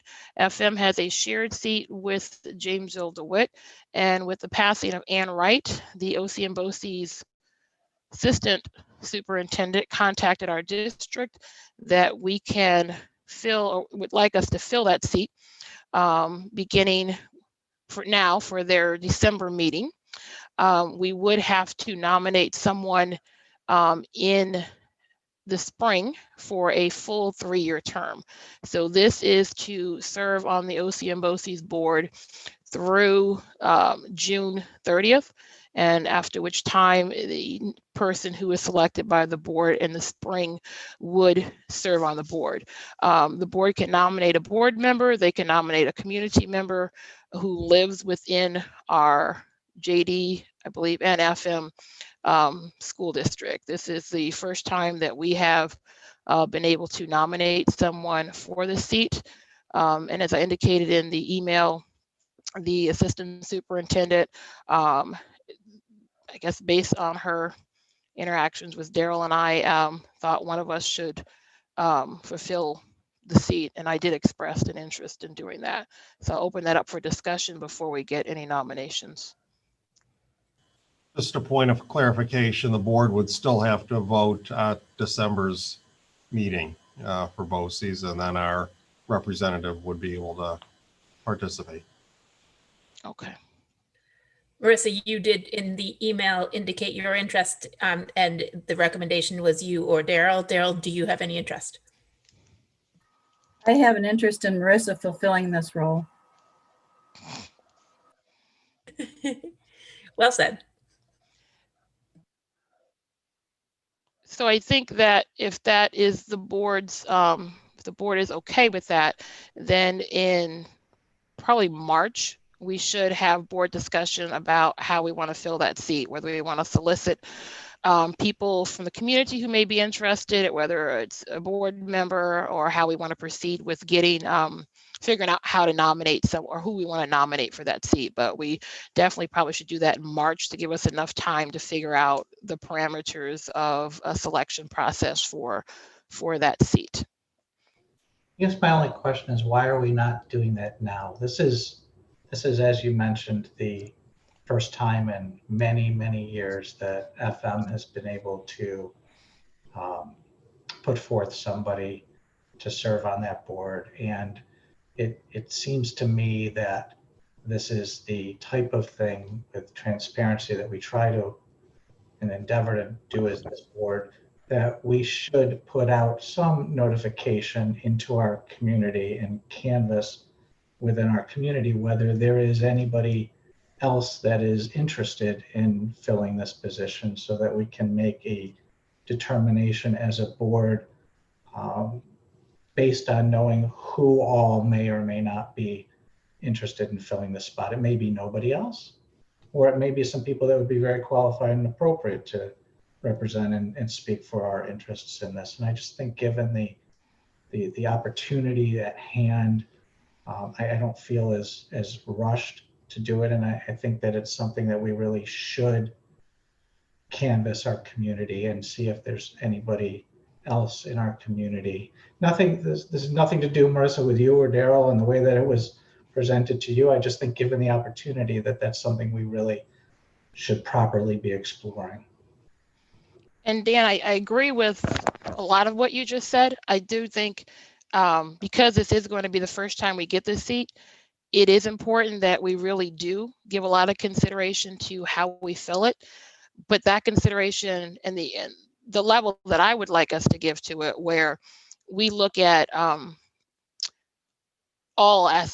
people from all parts of the community to fill the seat, is going to take several months. That's why I suggested March when we have to make that nomination. I believe actually we may need to do this in February, because I think the nomination is in April that we have to do.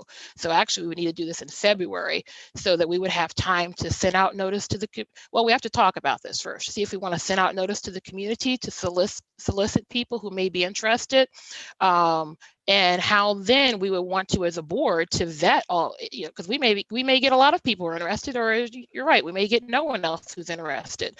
I certainly don't even know if I would want to consider doing this after June 30th. So that's a lot to look at. And the OC and BOCES board would like someone to serve in this seat beginning in December. So I just think with that in mind and giving deference to that board, I'd like to move forward now. And then as a board, starting in, actually I'm gonna say February, if we have to nominate in March, and considering that we'll be in the middle of budget season in the spring, move in February to have discussion at each board meeting so that we can agree as to a process to fill the seat. I just don't think that we have enough time right now to do it. I think if we started doing it right now and really put what you've said we need to, which I agree, into it, we wouldn't fill this seat until February, which again, the turnaround. So that would be my concern. I also think that it's a good opportunity to learn about the BOCES board, and I can bring about information to the board as to how they operate, and that's information that will be valuable to us as well as we determine who we might want to have in this seat long term for 3 years, because it is a 3-year seat, and it's not something that's voted on by the community. It's strictly voted on by the board. Most board members do serve pretty long terms on the BOCES board. So that would be my suggestion, is that we fill it now, and then in February we really start taking an in-depth look at how we want to move forward with it for 3 years. I think it's just a practicality at this point, Dan. I think they need someone at the board meeting in December, and then the ballots come out. Is it April, Sarah? When the ballots come out for all of the candidates. So by that time, we would have the opportunity to vet and find a candidate for a 3-year term.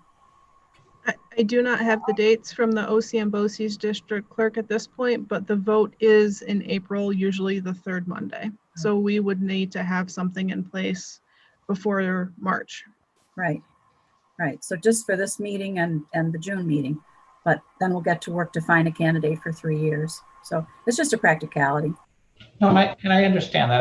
I think you just don't know until you know. And, we could just as easily put out a communication through the district about what it is and what the position entails, and know by our next meeting in December that either there are other people interested or there's nobody interested. And if there's nobody interested, well, then we know the candidate pool is coming from those people that are on this call now. And if not, then, it becomes easy. I just think it's a position that's to be appointed from the community. And I think this is the first time that it's come up. It's the very first discussion we're having about it. And if it's a position from our community, and we haven't even communicated out to our community about it, I think we're missing a step on that.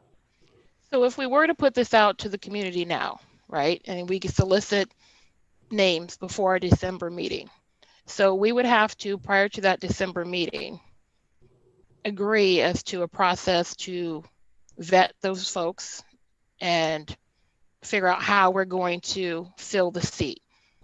So that would not enable us to, I mean, unless we're going to commit to additional meetings in December.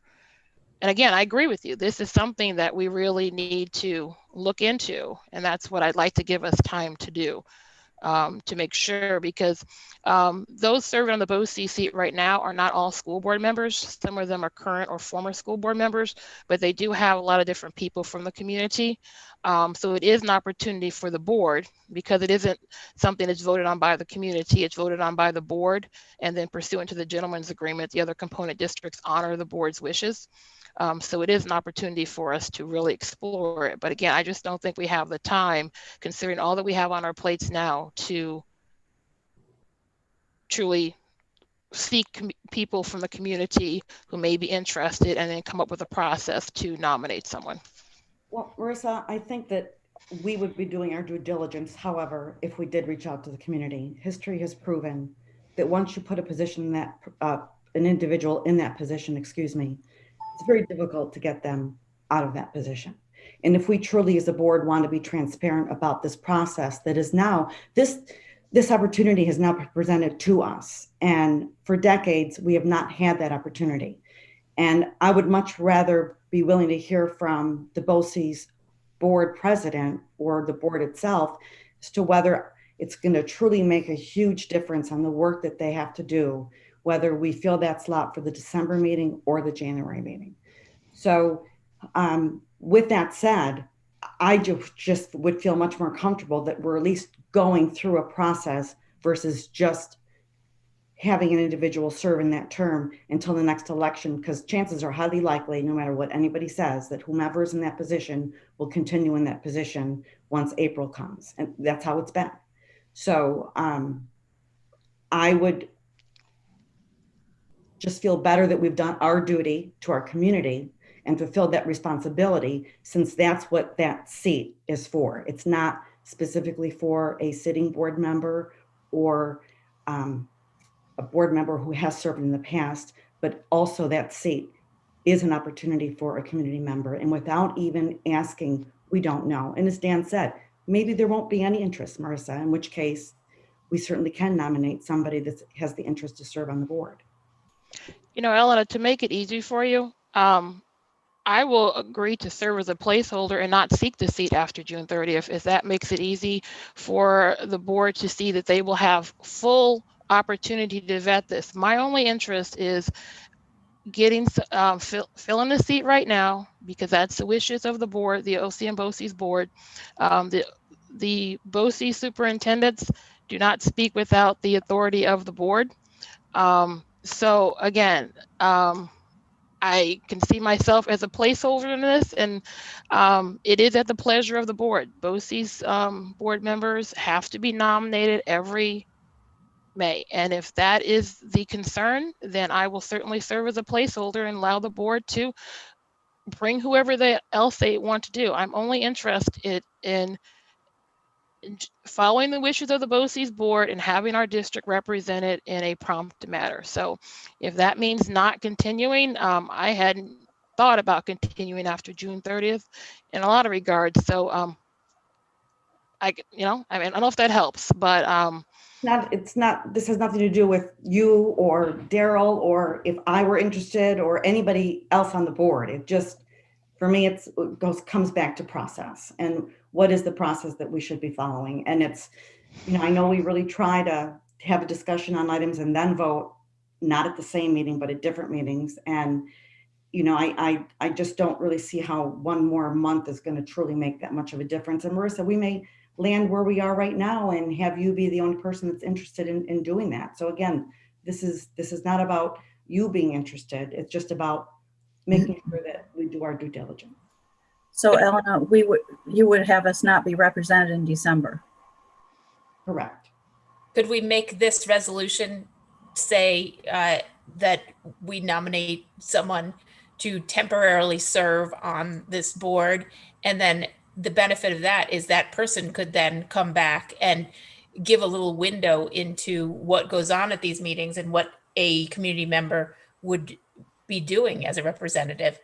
And it gives us a little background into how we could go through the process to find a community member to do so. Yeah, I'd rather have us represented.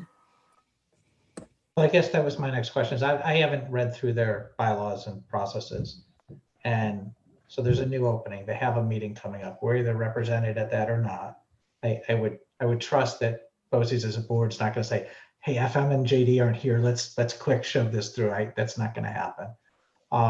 But do their bylaws and processes allow us to temporarily designate a representative? So somebody would be at the December meeting, but give us until, say, January to do this community vetting and canvassing, so that we appoint then somebody for the balance of this term. I'm just on the side of we ought to be involving the community. I understand there's a need. I don't know what the process is of whether we can temporarily fill that need or not. The answer is no. You nominate someone to serve the remainder of the term, which ends June 30th. I mean, the BOCES board has reached out and expressed what they would like us to do to fill the seat. Ask the rest of the board how they feel. I think we're spending too much time.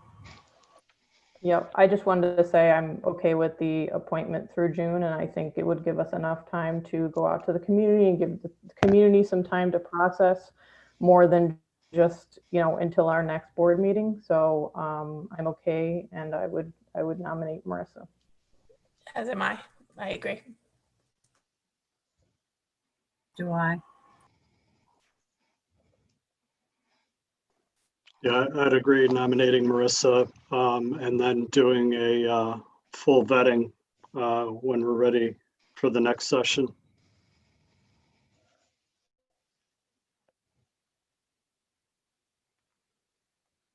Okay.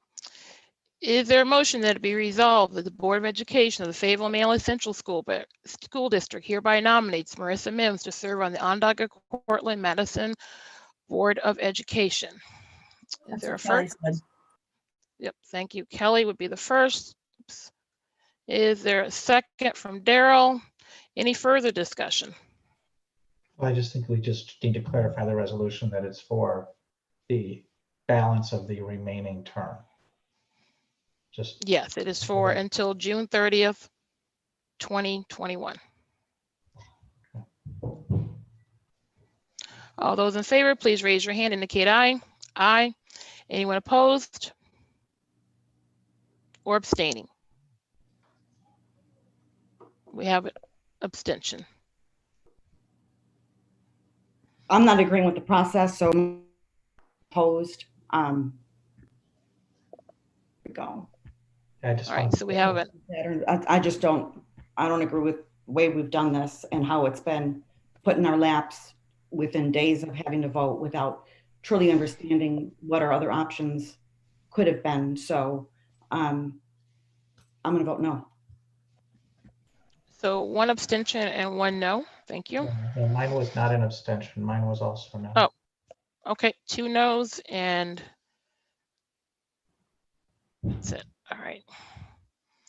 Next on the agenda, item 4.01, board development. So this is an opportunity to revisit our retreat that we had with Dr. Louvel Brown from the Ithaca Central School District. There's obviously, as we heard earlier, quite a bit of community interest in how our retreat went. Earlier in the school year, the board approved 2 different goals, and I just want to read them here again for the interest of the public. First board goal, the board will strive to better educate itself about diversity, equity, inclusion, and the impact of discrimination in the Fayetteville-Manlius School District, and engage in a board retreat and other discussions to evaluate how the board may support the district administration in further embracing acceptance and action against prejudice and discrimination of all forms. Second goal, the board will examine ways the district will promote a healthy climate when addressing student discipline and how restorative justice practices can be incorporated into policy and our code of conduct. So we met with Dr. Brown November 5th, I believe it was, and the retreat opened with board members talking about their own personal backgrounds and cultural experiences to give us a better sense of who we are and how our own personal, how we've grown up, our ethnicity, our religion, how all of that filters how we see our community and ourselves. So the board shared a lot of personal information about our backgrounds, and we talked about equity. We began to form a definition as to what that is going to mean for our district. What does equity look like? What are expectations for equity for our students in our district?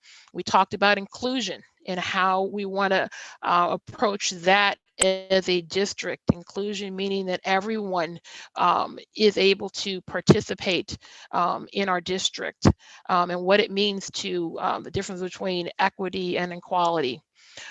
We also talked about anti-racism, the book that we're reading this year as a board, and the cabinet is also reading how to be anti-racist. And we had the board, at least we've read, most of us has finished the book, but we also focused on the policy part of the book.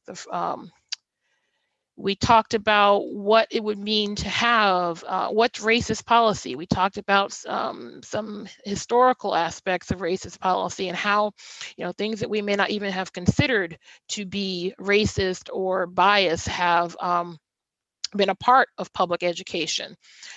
And then we, to finish up, what will this look like for the board when it's done? And I'm not, what do we anticipate? How do we want our district to look and feel for everyone from various backgrounds in our district as we move forward? So this first retreat was really just getting our feet wet, from my perspective, and just getting everyone's pulse as far as where we believe we are, now as a district and where we want to go moving forward. We talked about how this is going to be some very difficult work, and we are may not have everyone with us as we move forward to examine this work.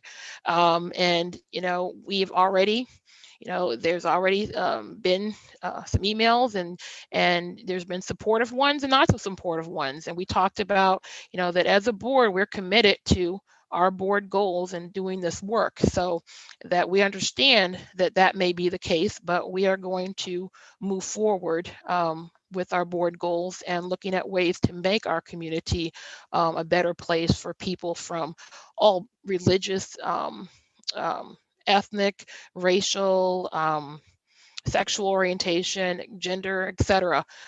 So we know it's going to be difficult work. And I hope everyone had an opportunity to read the article that was in the, was on Syracuse.com, probably was in the print edition as well, where Vera House talked about the work that they're doing, very similar work, and some reaction that they've received.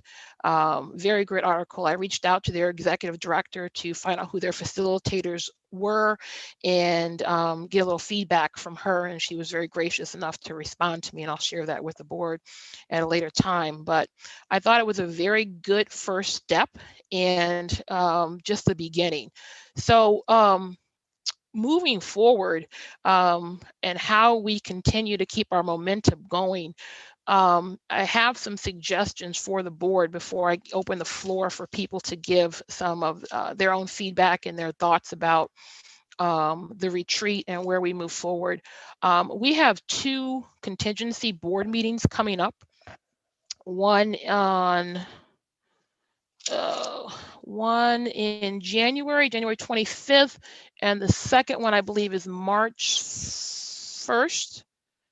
I have that date right. And I'd like to use those as follow-up board retreats for the specific board goals. And there was a great idea that was presented to me about a subcommittee to do some of the fine detail work in preparation for those retreats, some of the planning work for those retreats. And I think that's a really good idea, because if we simply just have those 2 retreats, there's a lot, I think, that we won't be able to get to that we could if we have a subcommittee working between now and a January retreat, and then in between January and March. And then lastly, I think it would be really helpful to us if our student board member participated in our work moving forward to whatever extent her schedule allows. I think that student perspective, you're not missing physics, I think her perspective would be very helpful. She obviously is very connected to the student body, and I think that having Lucy participate would be really helpful to us moving forward. So I've spoken enough to kind of recap what we did at the retreat, and with my suggestions that we move forward with 2 retreats and a subcommittee. And I want to open it up to the floor for some board discussion, other people's thoughts on the retreat, and ideas about moving forward as a team on this issue.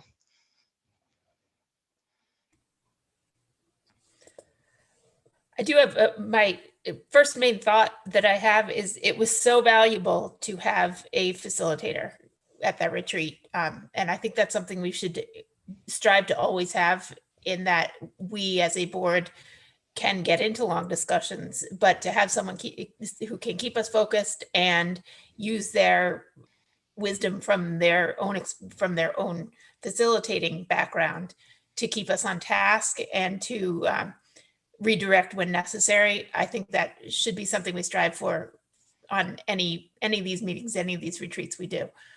A second thought that I think is a bigger picture thing, when we were speaking with Louvel Brown, he said that he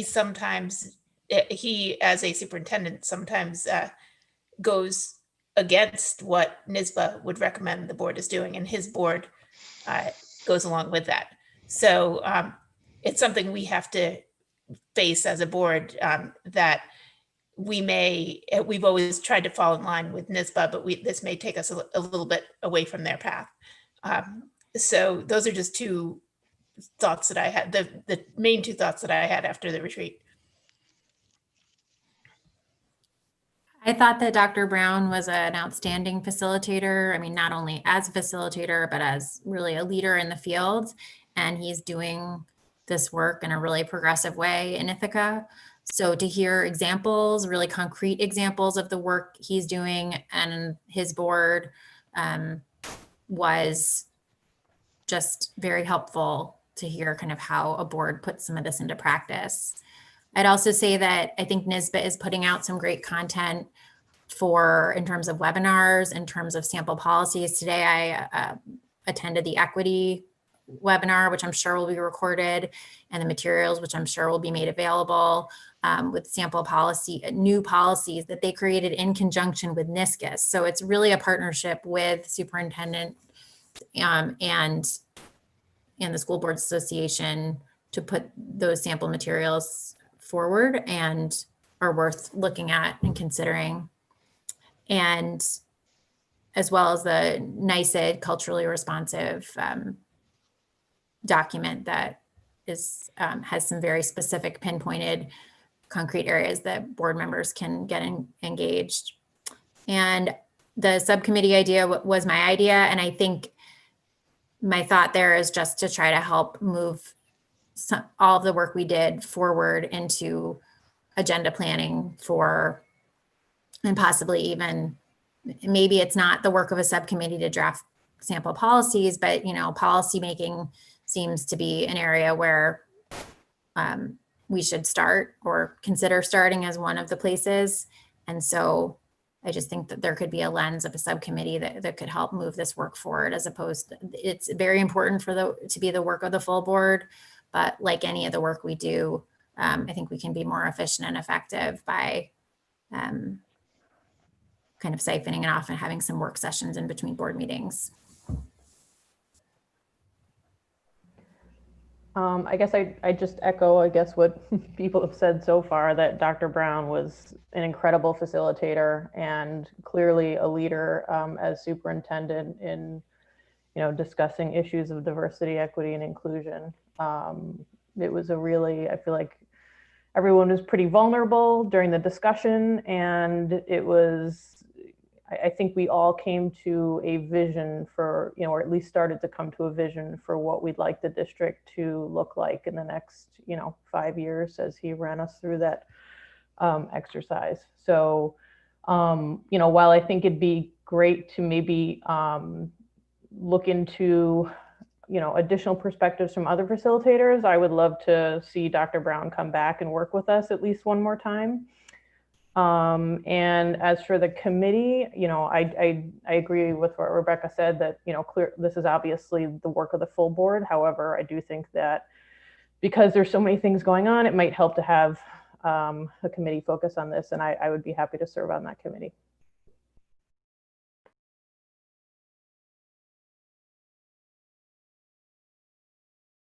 I would certainly agree with all that's been said about Dr. Lavelle Brown. I thought he was excellent, and I would love to have him join us once more, at least. The visioning protocol was fascinating. Talking about beginning with policy, that would never have occurred to me, but it makes most sense.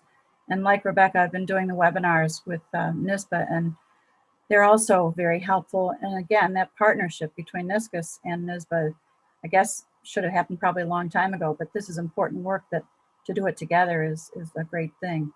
So I'd also be happy to serve on the subcommittee.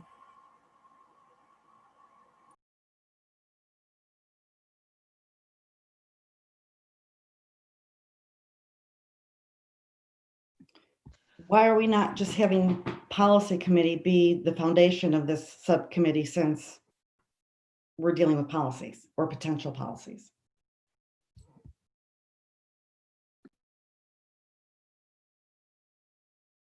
I mean, that definitely occurred to me as well. I also know that there's some of this work might be writing and drafting sample new policies.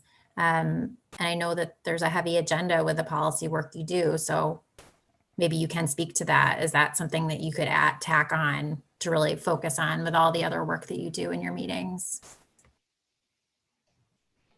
We still don't have that first version of review through NISBA. So currently, to date, I could not comment.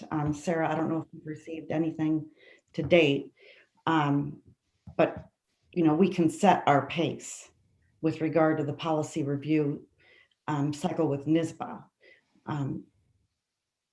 To a certain extent, I do believe, according to at least how we went through the process last time. So, in terms of policy writing and new policies as well, we would also have the guidance of NISBA throughout that process as well. And we would have to have administrators involved in that process as well.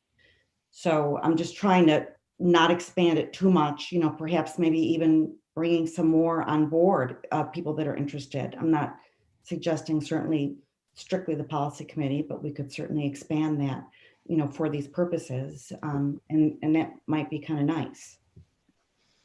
That makes sense to me. Yeah. I think that, there's a lot of work the policy committee needs to do, but there's some planning work just in general for the retreat to figure out what our next steps are. So I don't know if this is two different things, and maybe it's the planning committee and the work to, decide what is it we want for our next retreat. Are we looking at getting data? What information are we looking? What next steps are we considering? Eventually, it's going to have to, as we're talking about policies, it's going to have to get referred to policy.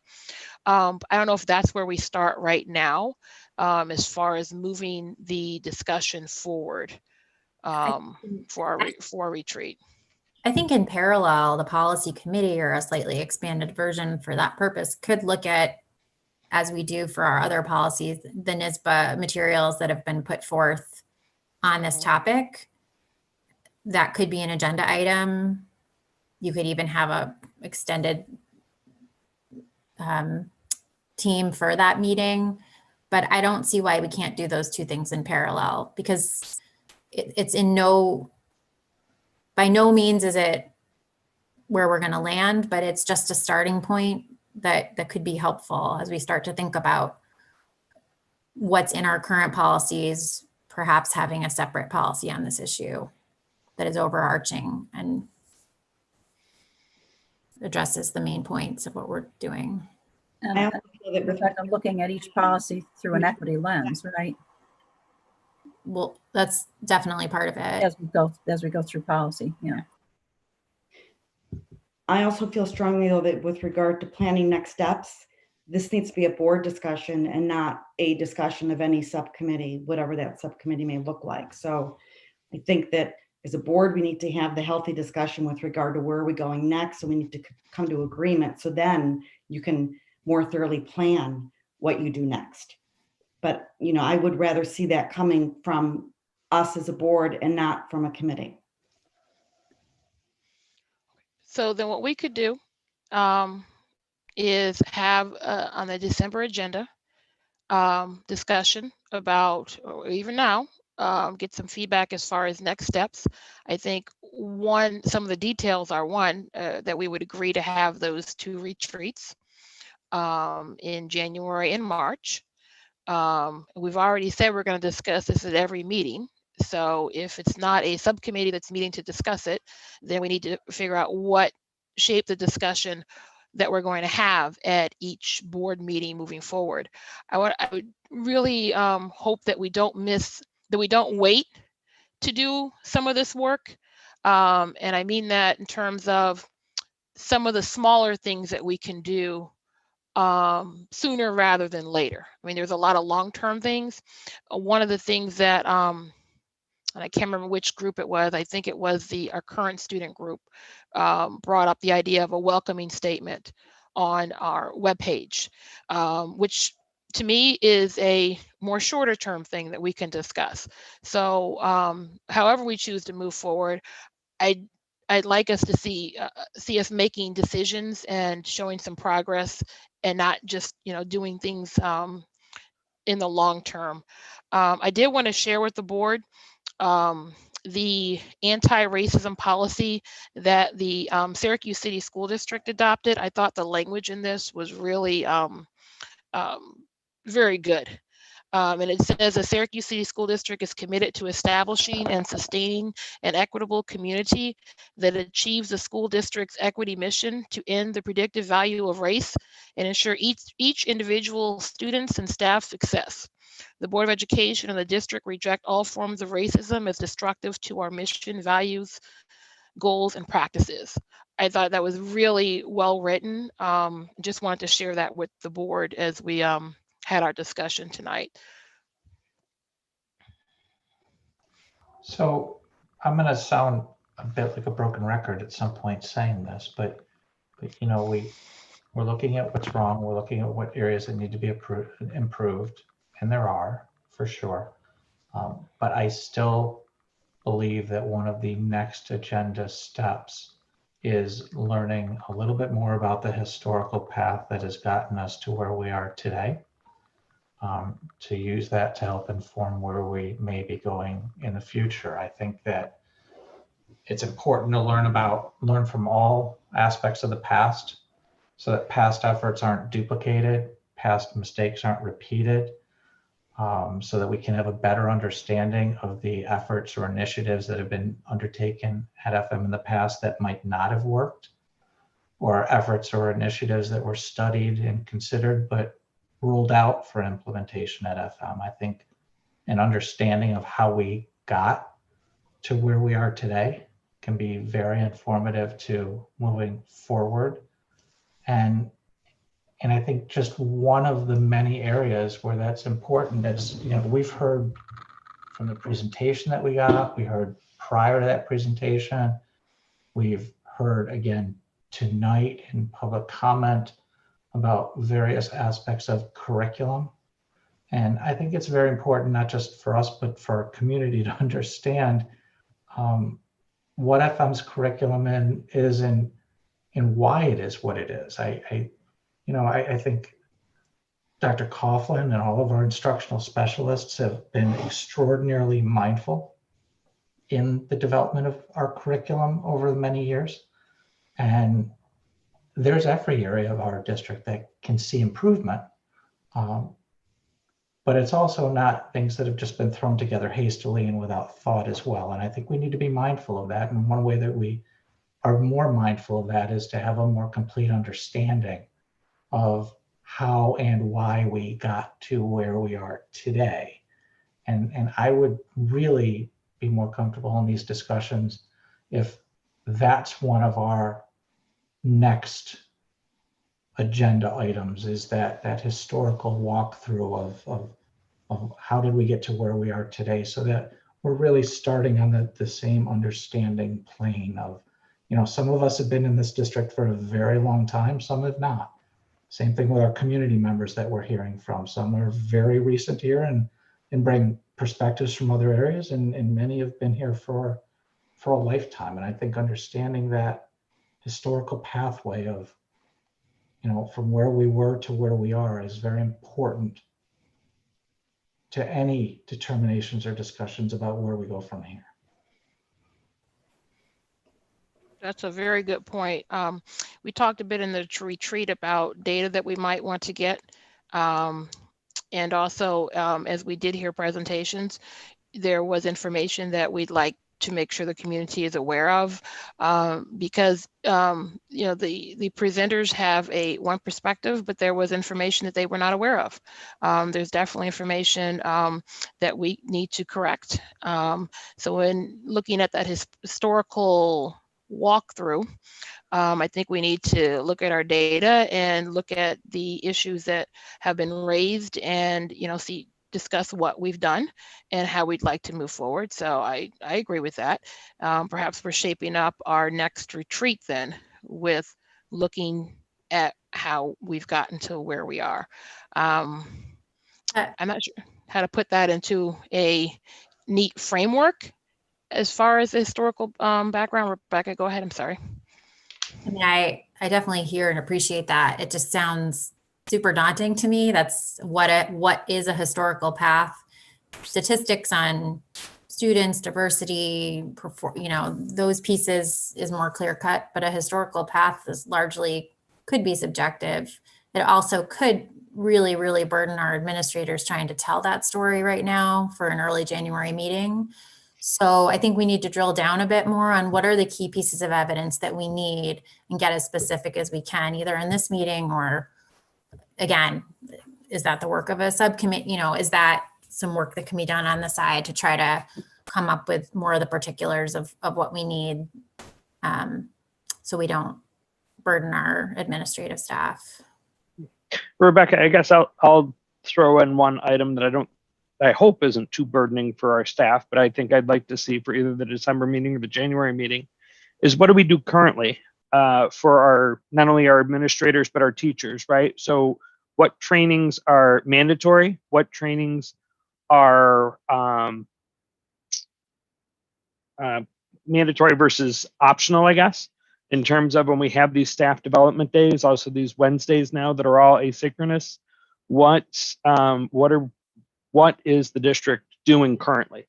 So I know, Dan, that's not necessarily the historical, but that can at least tell us where we're at now. I agree with you, Dan. I would like to understand historically more. I'm fairly new to the district and that I've only been on the district 7 years. But I think for that hopefully is something easy that administration can pull together. I think for me, I mean, because we focused this, to Rebecca's point, we focus this at the board level. I think it makes sense for a lot of reasons, but also because of, making sure we didn't have that administrative burden this year. I think for me, what I would like to talk about maybe next is just an understanding of, since our purview here is policy, just an understanding of what it means to have policies that are anti-racist or racist that Dr. Brown, touched upon. But I just want to, I think there's can be the tendency to think that just because a policy doesn't talk about race or, that it's not a racist policy.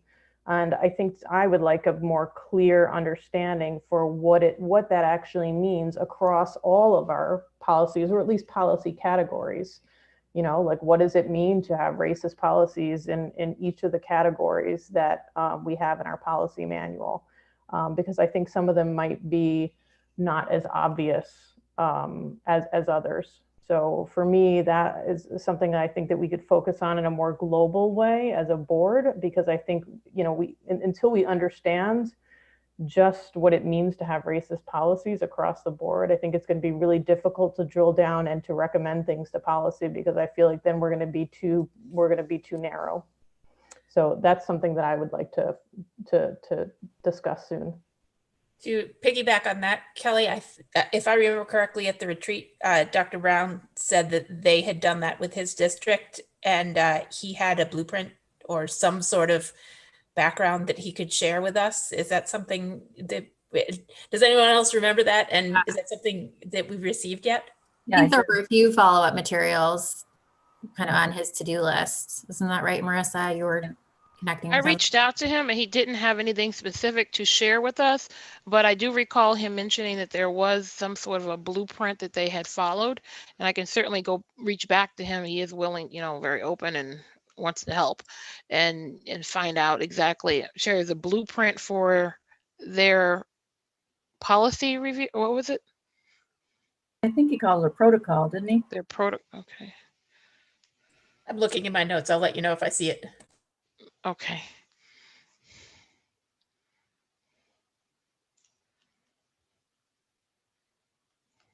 Yeah, I have it in my notes. He called it a policy protocol and document with a checklist. Policy protocol and document. Send it. He said he could send it to us. Okay, I can ask for that. The other thing everyone's talking about is code of conduct. We can't do it all in 1 year, but that's another place that districts need to really consider, you know, how we're meting out justice.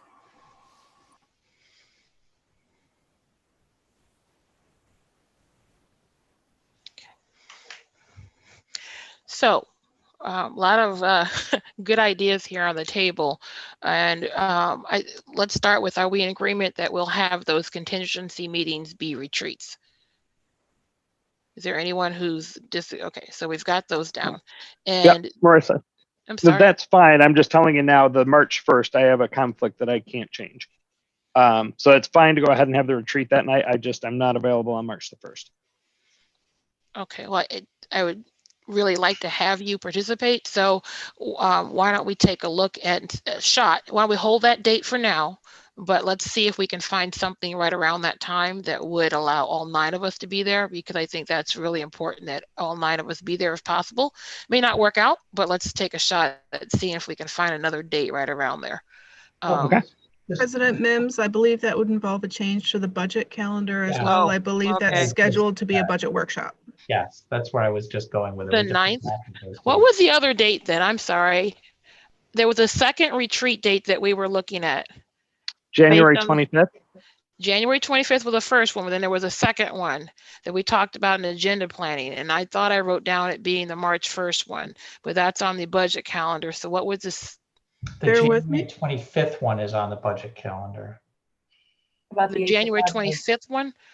Yes. Okay. Because there were 2 dates that we had in March 8th.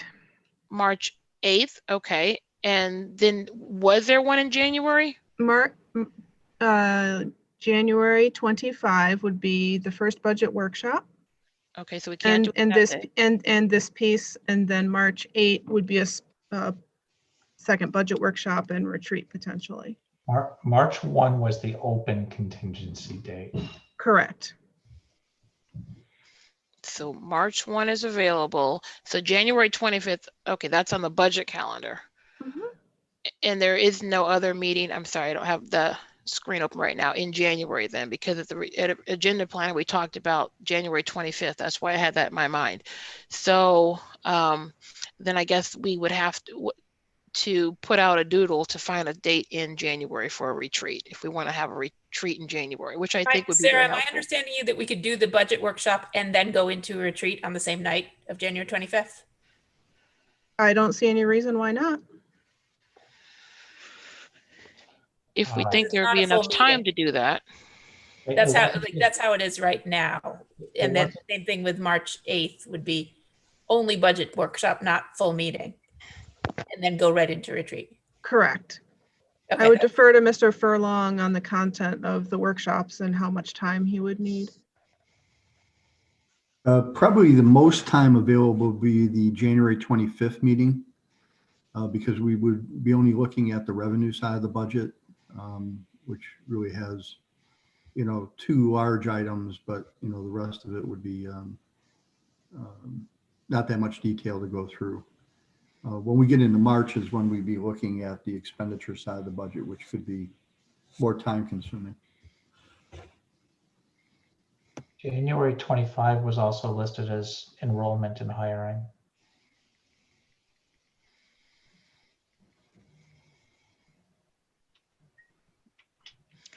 All right. Well, then what we can do is get a doodle out. If we are in agreement that we'd like to have a retreat in January, and see if we can find a date in January. And then we can also look at March. I think those would be good times frames to have 2 different retreats. Is that board okay with that? All right, so we'll get doodles out for those. Now for the December Sorry, I just want to say one thing. We really are going to need a skillful facilitator for the next meeting, whether it's Dr. Brown or someone else. And I also wanted to hear Dr. Tice's thoughts on whether, who he might like to see, but I'd want to make sure they could participate. I know we're a ways out, so we'll probably be fine with scheduling, but just to take that into consideration, especially if we're focusing where Kelly was suggesting, on that lens of looking at policies through that lens. I think having different voices is prudent. I was impressed with Dr. Brown as well. I think at least another meeting with him to help chart direction, but we certainly can bring other facilitators in that can help us refine and give a different perspective. I would also recommend February 22nd. Take a look at that. It's the Monday after the February break, but it would keep us on 2-week intervals between February 8th and then the 22nd and to March 8th, if the 1st is going to be problematic. Just something to consider for the doodle.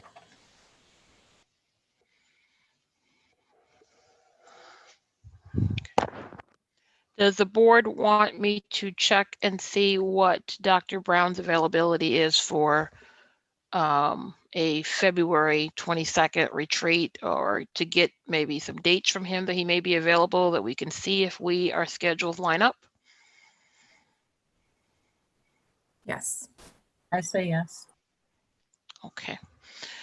All right, I will do that. And then for December, what do we want to have on what do we want to discuss in December? What information do we want to have as a board so that we can, for our discussion in December? Do we want some data? Do we, what would the board like to have so that we could have a discussion in December on our board goal?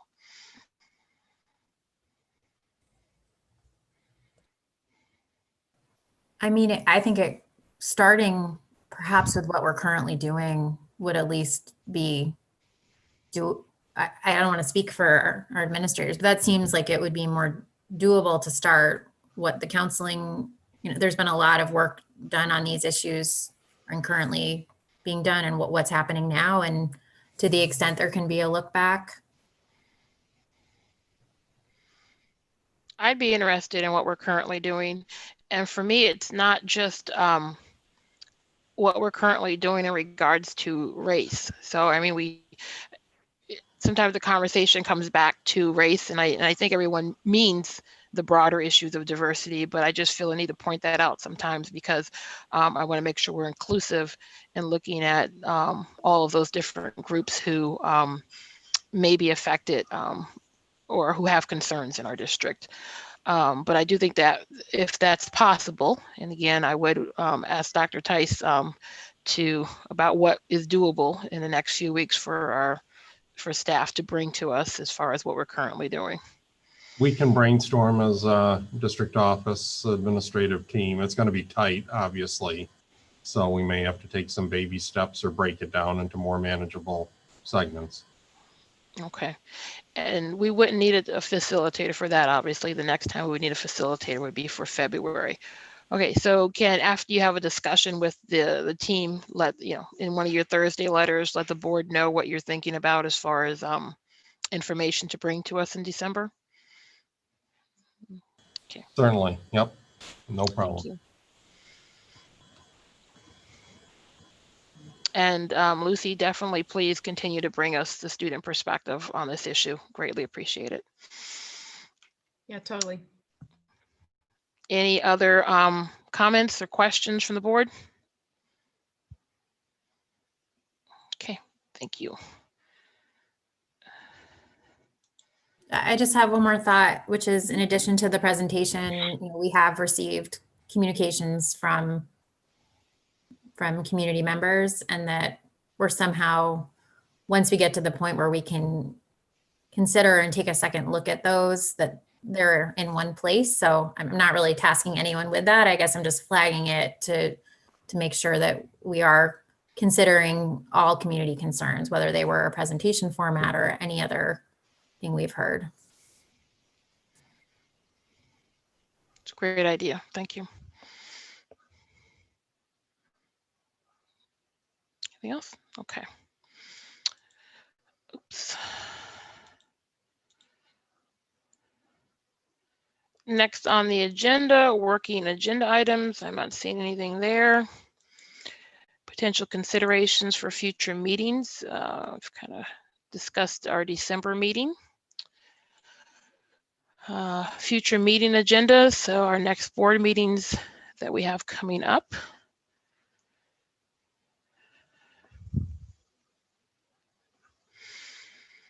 And dates to remember.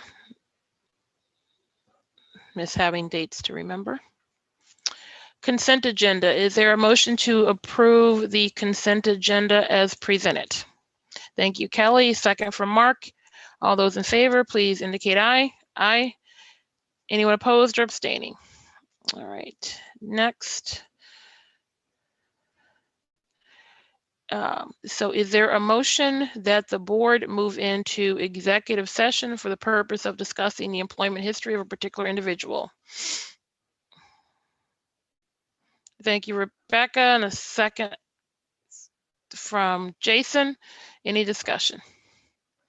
All right, so we'll take a few